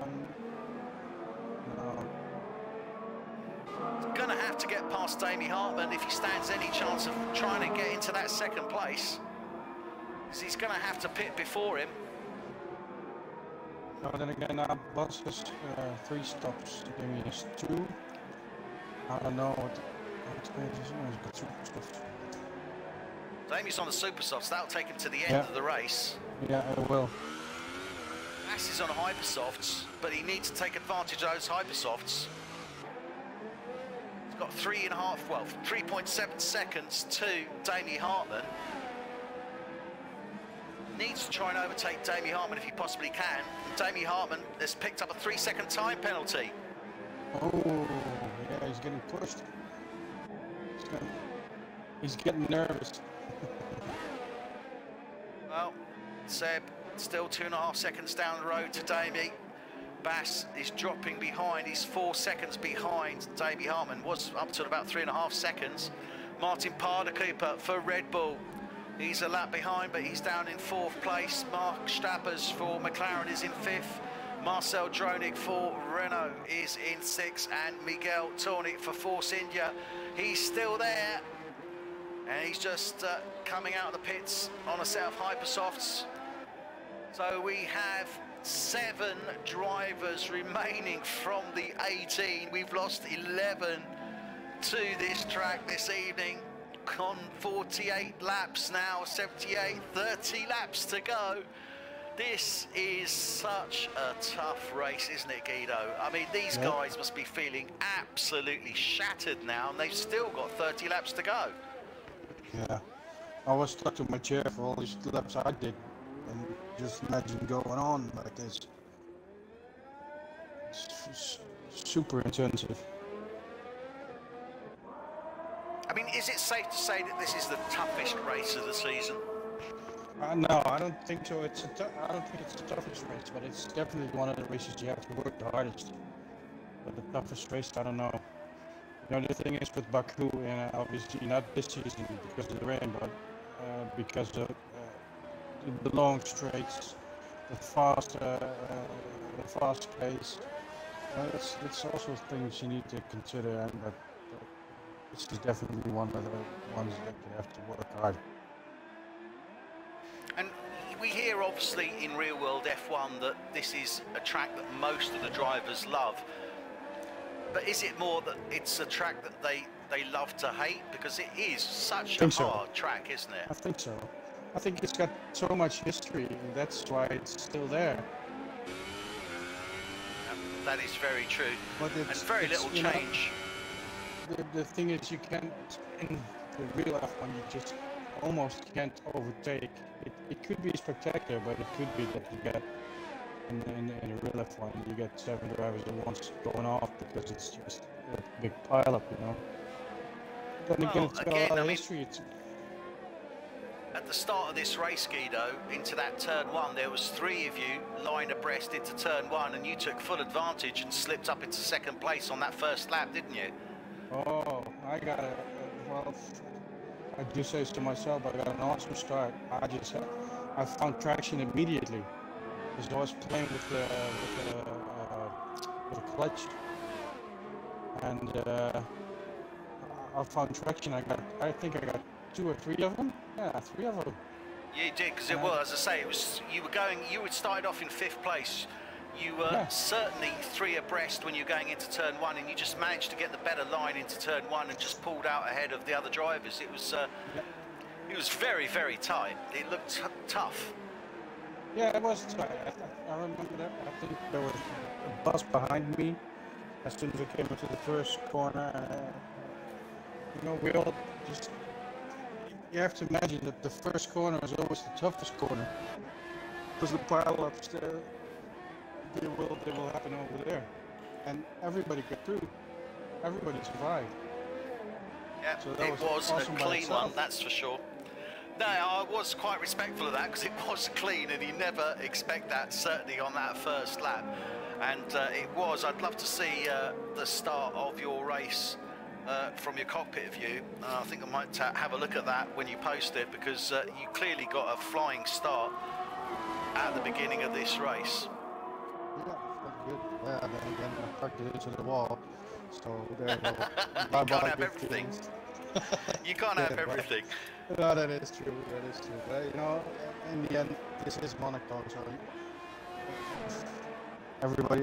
Well, no, I don't know everybody, but you basically know that stuff like that happens here, and it doesn't hurt as much as it does on any other track. Yep, that is very true. I mean, certainly it's not, as I say, it is a tough track, and I think a lot of the drivers, you say quite rightfully, respect. I think there's a lot of respect for this track, and I say for the history of it as well, because it is such a tough track. It really is. I mean, we're on lap 52 of 78 now. This is F1 tonight. This is Monaco, race 6 of our 2018 season, and the track has already claimed over half the field. We started with 18. We're down to 7 at the closing third of this race. And it has been such a tough race. We've seen Ruben Bowman, the fast driver of Red Bull here. He hasn't been able to put it together this season. Sauber, both Sauber drivers, Nicky Visser, Marco Pullen, out. Both Toro Rosso drivers out. Guido Airshine from Renault out. Boy Williamson, Haas out. Peter Phillips, McLaren out. Ryan Dronig for Williams out. Stoyan Drumkov for Mercedes, new driver, out. It has been such a hard race, and strategy has played such a big part in this race, as it normally does. What do you think? I mean, do you think we're looking safe on this 1, 2, 3 now? No, this is Monaco. And well said there. That is very true Because indeed. you saw, what was it, 5 laps ago, that Damien got nervous, and then he made a penalty somewhere. And those things will happen. Indeed, they certainly will. And it is a tough one to know what can happen, because all it takes is just one little mistake and you're in that barrier and it's race over. We saw it last week for Ferrari in Spain.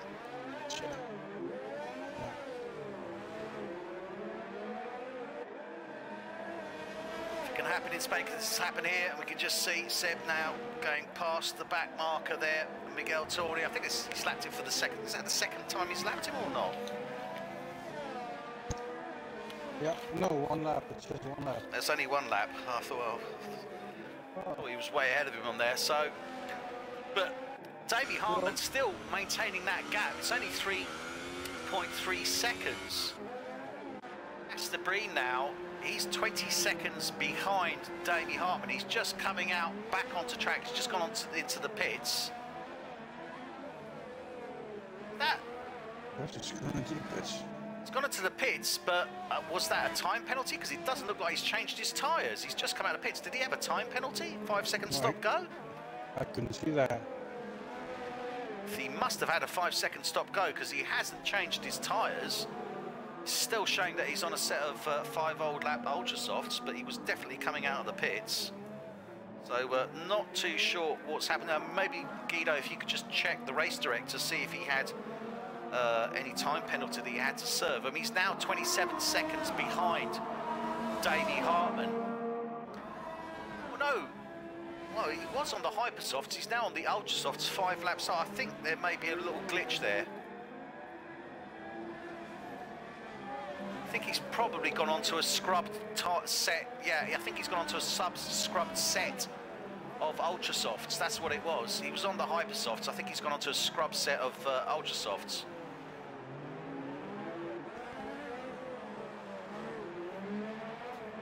We'll soon find out what the score is with regards to that. But Aston Breen is out on field. He's in 3rd place. He's 26 seconds behind Davey Hartman.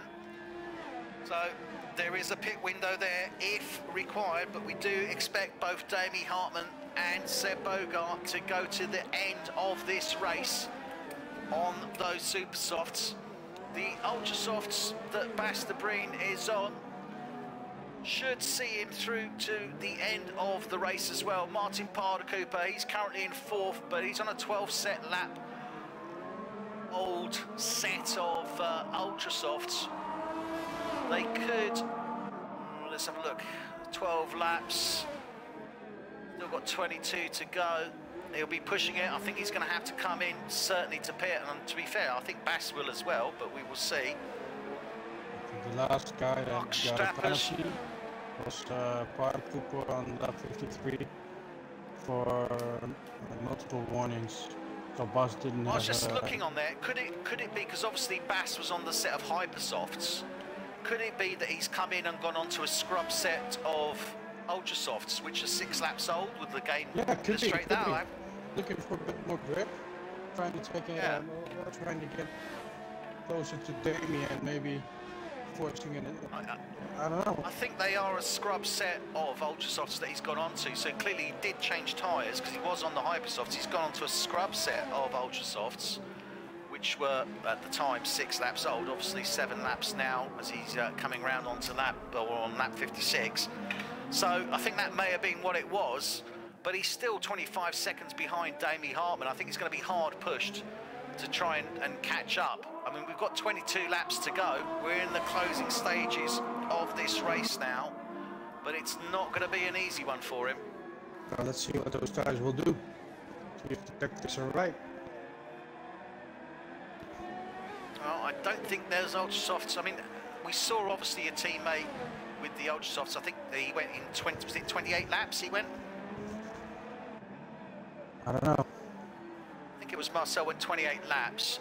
We are nearing the end, or towards the end of this race, so he could certainly do about another 21 laps on there. So it is possible that he could go to the end of this race on those Ultra Softs. He will get a lot closer, or should do, get a lot closer to Damie Hartman. But Damie Hartman now is losing pace on Seb Bogart. And I think Damie's just sitting back a little, probably recouping some of his ERS, to deploy his ERS for the closing stages. We've only got 21 laps to go, and I expect Damie Hartman to make a charge towards the latter stages of this race and try and see if he can challenge Seb Bogart.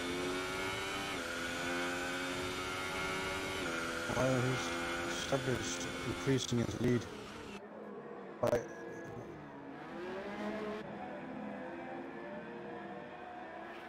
Looks like he's increasing it by about maybe 5/10 per lap at this moment in time. Something like that. This field is obviously pretty much spread out as we are down to 7 drivers, but anything can happen, and we've already seen that it does. We've seen so many drivers come out with the smallest of mistakes, the smallest of errors is enough to put you into the barriers here. It'd be interesting to see this as a nighttime race, actually. I was just looking at this thinking of Singapore, but I'm thinking, well, actually, this would be quite a cool nighttime race as well. Oh yeah, like it's not hard enough. Might be easier at night. Yeah, well, Singapore, I like driving at night. That's awesome. That's one of the tracks I really love. It's you know, it's tight, it's got its runoffs, but it's an awesome track. It is, that is for sure. A slightly longer track, and I think a little bit more breathing space there. And there's so little breathing space here. I mean, this little stretch here, obviously out of 11 into 12, you get a little bit of a breather. You get a little bit of a breather on the start-finish straight. And a little bit of a breather in the tunnel, but that's about it, isn't it? Yeah, that's it. There really isn't much. Turning is on the long straight now, the start finish straight. Well, he's starting to close in on the back of Mark Stappers now. He's 5/10 off the back into turn 1. Yeah, you have to bear in mind that normally Mark Stappers drives without any assists on, so that's wicked. No traction, well, indeed. No braking. I don't know if he does that on this track, because this track is obviously something else. But normally he drives with everything off, and he's a wicked driver. He is a very fast driver. There's no two ways about it. As you say, with all the assists off as well, makes it doubly more difficult. But I'm sure he will say also that it gives him far more control, and once he gets fully to grips with it, I think he is quite a driver to, once he progresses, gets a little bit more experience with it, but I think he's going to be a very, very fast driver. He is already, but... Yeah, he is. He is. You can see he's an awesome driver. Marcel Droning trying to catch up to him there. It's over a second now, so he won't have DRS on the start-finish straight. No, but you just start pulling away, and that's where I wonder if when you don't use those assists, like I drive on medium traction, if you drive it away as fast as he does, I wonder if the difference is that big. I think it is, but you know, then again you need to control it, because if you punch it too hard, your car slips like just like that, because you have no traction control. Oh yeah, you see him locking up now? Yeah, you can see there. I got a lot of respect for that. That's awesome. No lines, no braking assists, no traction control assists. That's awesome. That's really awesome. It's hardcore. He locks into turn 10 there, Mark Stappers. Into 11 now. Coming up to back. We're riding with Marcel Droning, looking at the back of Mark Stapper's McLaren as they come up to Las Casas now. This is so difficult as well when you're threading the car through the eye of the needle here, through this final turn. He knows it's a tough one, that, isn't it? I mean, it seems, you think, so easy, but it is quite tough. The last one, the right left. Oh! And Mark Stappers makes a mistake out of one, loses it there. Marcel Droning has closed right up now as they're coming round Casino. Mark Stappers made a little mistake, again locks in there. I think Marcel is thinking here that he might have an opportunity to the Grand Hotel. That's what the double red arrow will do for you. If you get it all the time behind you, that when there's a car close, it will make you nervous. And you don't want that to mistakes. That it really makes you nervous, and then you make mistakes. Marcel sitting back behind Mark Stappers now. I think just over a second. I can't really see, but it looks like Mark lost his front wing. I think he may have done. Oh, his front wing is looking intact. He's looking good. No, I think he just made a little error as he was coming around Beau Rivage, well, out of Saint-Devoux and into Beau Rivage. He made a little error on the exit there, went a little bit wobbly. I think Marcel didn't take full advantage of it. He may have been able to take advantage, but then again, it's so difficult to tell unless you're on track. Seb Bogart is opening up that gap now to Davey Hartman. It's up to 9 seconds now. Yeah, he's opening up. That's awesome. This guy driving first place. He starts first place. He stays in first place. That's wicked. And let's have a quick look at the stops there. I mean, he's done 3 stops, Seb. Davey Hartman's only done 2. Bass has done 4. So I mean, Seb's done pretty well with the 3 stops. Davey Hartman obviously hasn't been able to pull out full advantage on that. But, Seb's just trying to open up that gap, and as I say, and Davey's just holding back at the moment on his fuel and on his ERS for the closing stages, and that being the case, he's going to have to start opening up, I would say, probably within the next 2 or 3 laps if he stands any chance at all of catching up to Seb. I think he's just going around the back marker now with Davey Hartman through the tunnel. So he's... If I would drive in front like that, I would do my the richness of the gas, I'll put it way down, so I'll drive lean and just harvest it basically. And as soon as the people would start getting closer, then I would open it up. So that's what I would do if I was in first place. Well, I think that's... It could be what's happening. I'm not too sure because obviously Seb has pulled out quite a lead now on Damie Hartman. It's still around about 9 seconds, so Damie's maintaining it. But Bass hasn't really closed down that gap to Damie Hartman, so that suggests to me that Seb is pushing. That being the case, Damie Hartman could be holding back and getting ready to open up. I mean, obviously we don't know. Let's have a look here. If you look at both of them, the deployment is pretty much equal. And they're looking, I mean, certainly by the looks of it, Seb's looking stronger than Damie at this moment in time. It's possible options with regards to fuel and also to the ERS. So I think it's looking advantage Seb Bogart in the Ferrari at the moment. Damie Hartman certainly looking strong and looking pretty secure for that second place on the podium. Yep.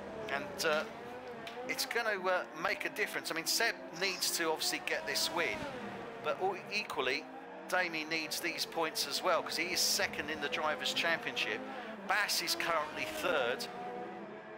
So if it stays as it is, the positions in the championship would stay as they are as well. So Seb would keep first, Damie Hartman would be in second, and Bas de Breen would stay in third. Just having a quick look down here and seeing who's left that would actually... Mark Stappers, he'd be finishing in 6th, Mark so Stappers still Mark has Stappers one would pit move stop. up. That's awesome. 48 laps on those ultra softs. So I was talking about the ultra softs earlier and totally missed that. He's done nearly 50 laps on those ultra softs. 49 laps. That's 49 laps. I mean, that is absolutely phenomenal. I was talking about how long they last, and I've completely missed that out. How I've missed that out, I don't know. I do apologise. But look at this, 49 laps on a set of ultra softs. So what would be the percentage then of wear? I think it would be on 60, I would hate to think, and if you look at them, it would have to be, but if you look at them, just trying to have a look as he comes through the tunnel now, difficult to tell. We need to get some light on them, really. I mean, they are worn, certainly, but that is absolutely phenomenal. Absolutely amazing, and he's going to have to come in, obviously. He's going to need to go onto, I would suspect, a set of hypersofts. But Mark Stappers definitely going to have to come in. He's only done the one stop. Staying out, he's going for lap 50 on those ultra softs now. That is unbelievable. Good God, 50 laps. Oh. And I can't believe I missed that.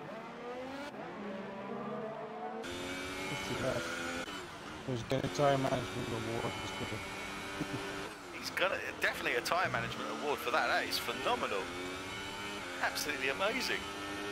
So we're riding on board with Seb Bogart. He's our race leader. This is F1 tonight. We're in the closing stages of this Monaco Grand Prix race 6 of our 2018 season. Seb Bogart has led more or less from start, certainly, to where we are now on lap 67 with a few little gaps in between.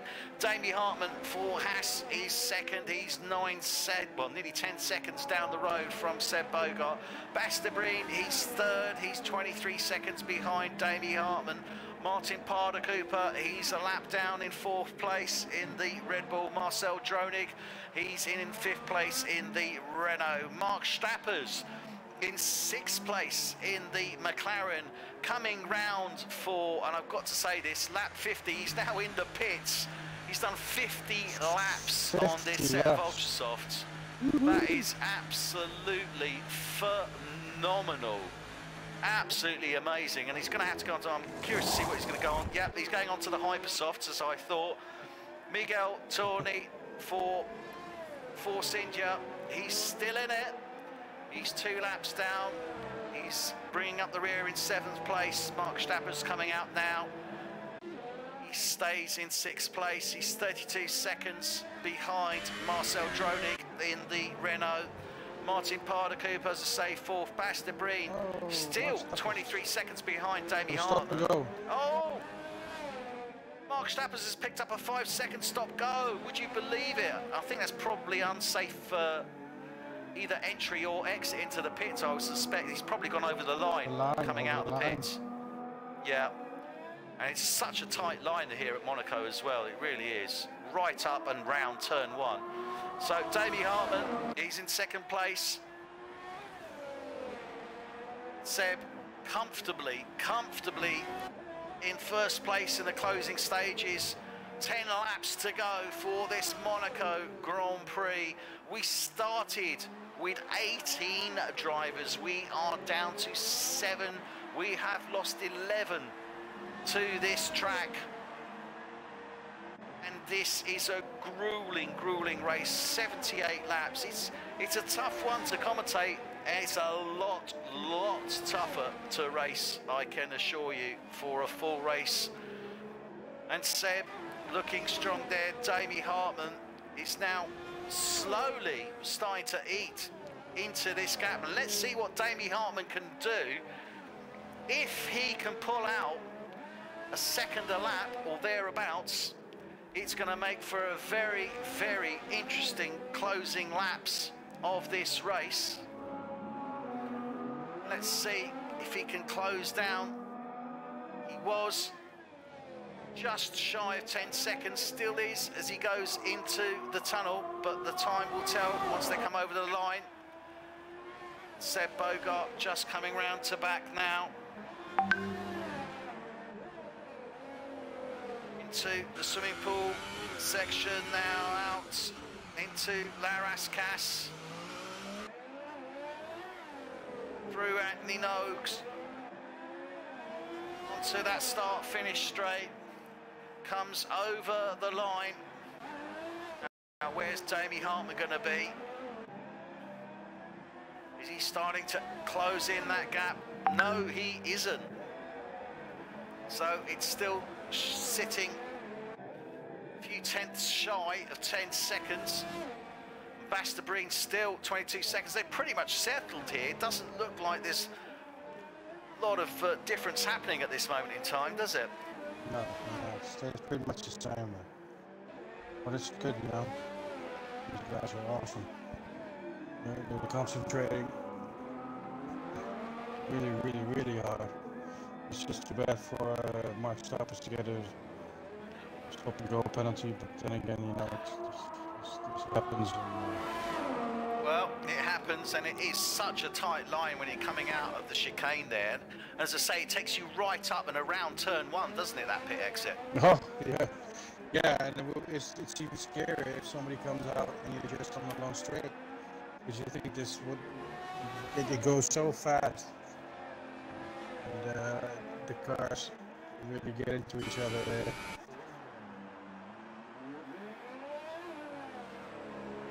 So tough. I mean, this is so repetitive now.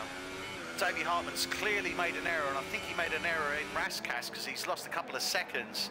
He's now down to 11 seconds, and this is where it starts to tell. This is where they are really, at this point, these guys, I can assure you, even though it's esports, they are shattered because the level of concentration and movement that you've got on this race, I don't think there is any other race that requires this much concentration and has this much movement for this long. Yeah. I think you're right there. So hard now, and they are getting really tired. Basta Breen now has closed the gap down, but I think that's more down to Damie Hartman's error. Clearly, as he was, I think it was coming around sector 1. I think it may have been through the casino section. And Basta Breen He's now 21 seconds down the line. Martin Parder-Cooper still in fourth. Marcel Droning still 22 seconds behind him. Mark Stappers now has fallen down behind Marcel, and Miguel Tony for Force India still there, bringing up the rear. We've got 6 laps left of this F1 tonight. Monaco Grand Prix, race 6 of the season.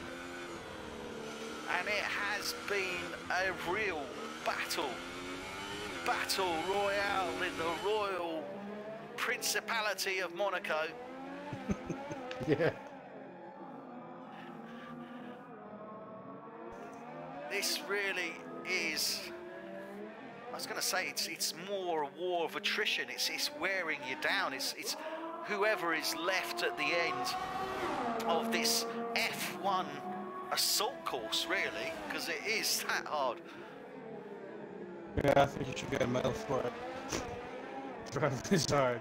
Everybody's shattered. Everybody needs to take a shower after this, especially when it's as warm as this night, and then everybody gets stuck to his chair.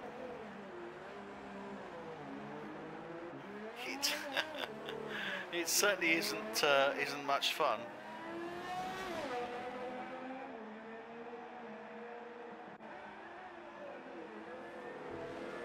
As we're watching our race leader on his 73rd lap. He's only got 5 laps left.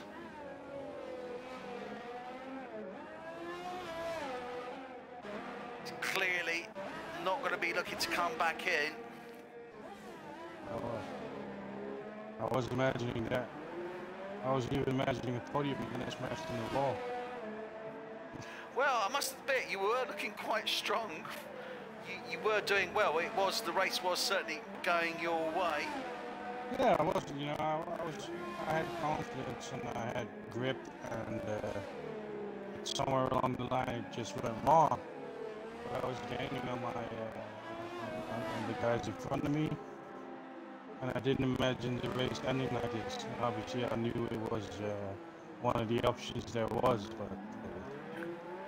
Well, if it's any consolation, Guido, you're not alone, because 10 of your compatriot drivers suffered the same fate, so you are by no stretch of the imagination alone on that one. Yeah, I know. I know. Damie Hartman is progressively falling further and further behind Seb Bogart, and Seb is just really sealing the deal on this Monaco Grand Prix. He's on his 74th lap and he's already 15 seconds ahead of Damie Hartman, and he's taken 6 seconds out of him in the past, I think, 4 laps. That's over a second a lap. Yeah, Buster's also Buster Green's also 4 seconds behind what he was before. So everybody's losing a bit, except for Seth.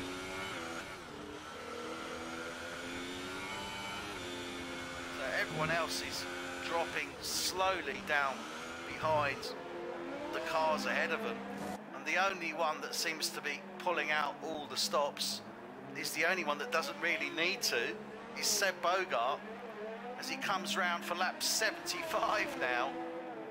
And I wouldn't be surprised if we see a fastest lap coming up very soon from him.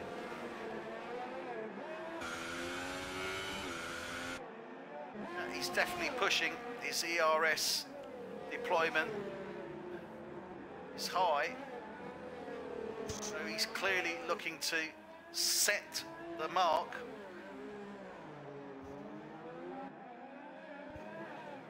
At this rate, say 15 seconds thereabouts is the pit stop window.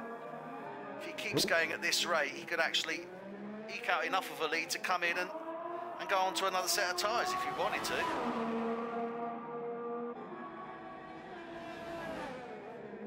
I don't know, I'm looking at his own board and it looks a bit strange. So, or he's sliding a lot, or there's something wrong in the show with the flag stuck to do.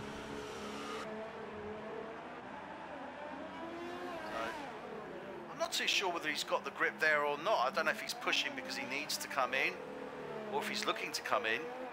He's going round now for lap 76. Let's watch him into turn 1 because this is the telling one. Nice and smooth there. Mirabeau.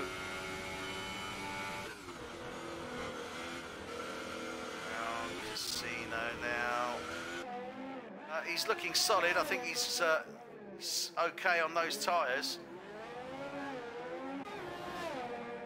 Maybe Hartmann, but Bass now is starting to close in. He's now 17 seconds off the off the back of Damie Hartmann in the Haas.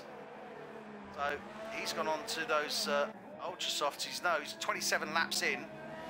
He's only got 2 laps to go. We know that they can certainly go that far. In fact, we know that the ultra softs can actually go to 50 laps.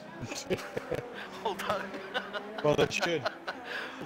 Although that said, I can't believe that. I'm still reeling from that one. The great show from Mark Stappers there, really was. 50 laps, fantastic at Monaco. Maintaining his place as well. That was amazing. So Bastibri now, he's in 3rd place. Martin Pardercooper for Red Bull is 4th. Marcel Drodig for Renault is 5th. Mark Stappers for McLaren. I think I have to call him the Ultrasoft King. I really will. He's in 6th place. Miguel Torre for Force India. He's in 7th. Our race leader, Seb Bogart, on his penultimate lap now. He is still pushing, even though he heads this race. Damie Hartmann just coming round Casino now as Borg is through the tunnel. Astebreen coming round turn 1 into Mirabeau.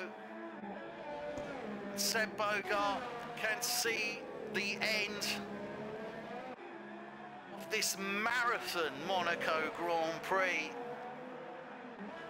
It's now within sight. He can taste the victory on his lips now. He only needs to keep it together for another lap and he can take Monaco for a win.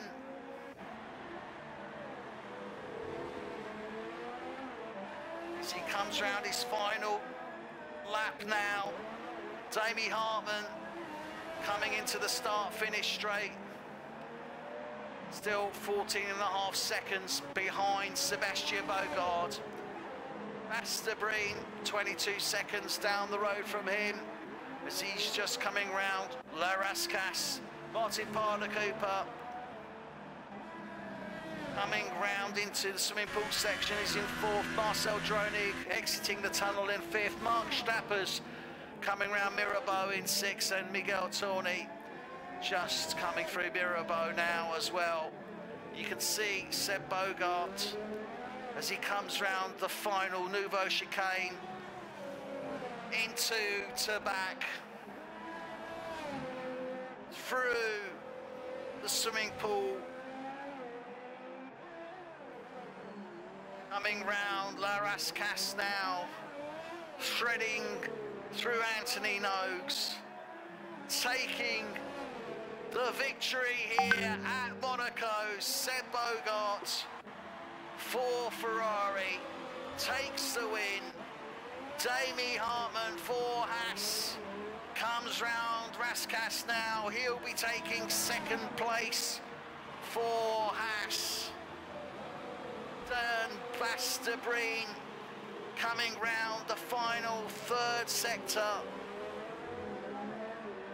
exiting the swimming pool into Rascasse, through Anthony Nogues, taking 3rd place for Ferrari. Martin Pardercooper for Red Bull will take 4th place. Marcel Drodig for Renault will take 5th place. Mark Stappers for McLaren 6th. Miguel Torni for Force India 7. We do still have a few penalties to apply, but I don't think they're going to make any difference to the final result. Let's just see now. Fair play to Miguel there. Stays in, doesn't give up. That's tricky, guys. And indeed, nice there race. we have Ferrari first and third. Haas, Jamie Hartmann takes second place, Bastabreen takes third, but the winner here at Monaco for this F1 2018 season, race 6, Sebastian Bogart for Ferrari maintains his championship lead. Jamie Hartmann maintains his second place in the championship, and Bastabreen third place. Well, it was a hell of a race, wasn't it, Guido? It was a hell of a race. It was not the finish I was looking for, but it was a hell of a race. It certainly was. And next week, we are in Canada. So next week, same time, same place, different destination. We'll be in Canada. We look forward to seeing you next week. Thank you very much for joining us. Enjoy the stream. Thanks a lot and good night.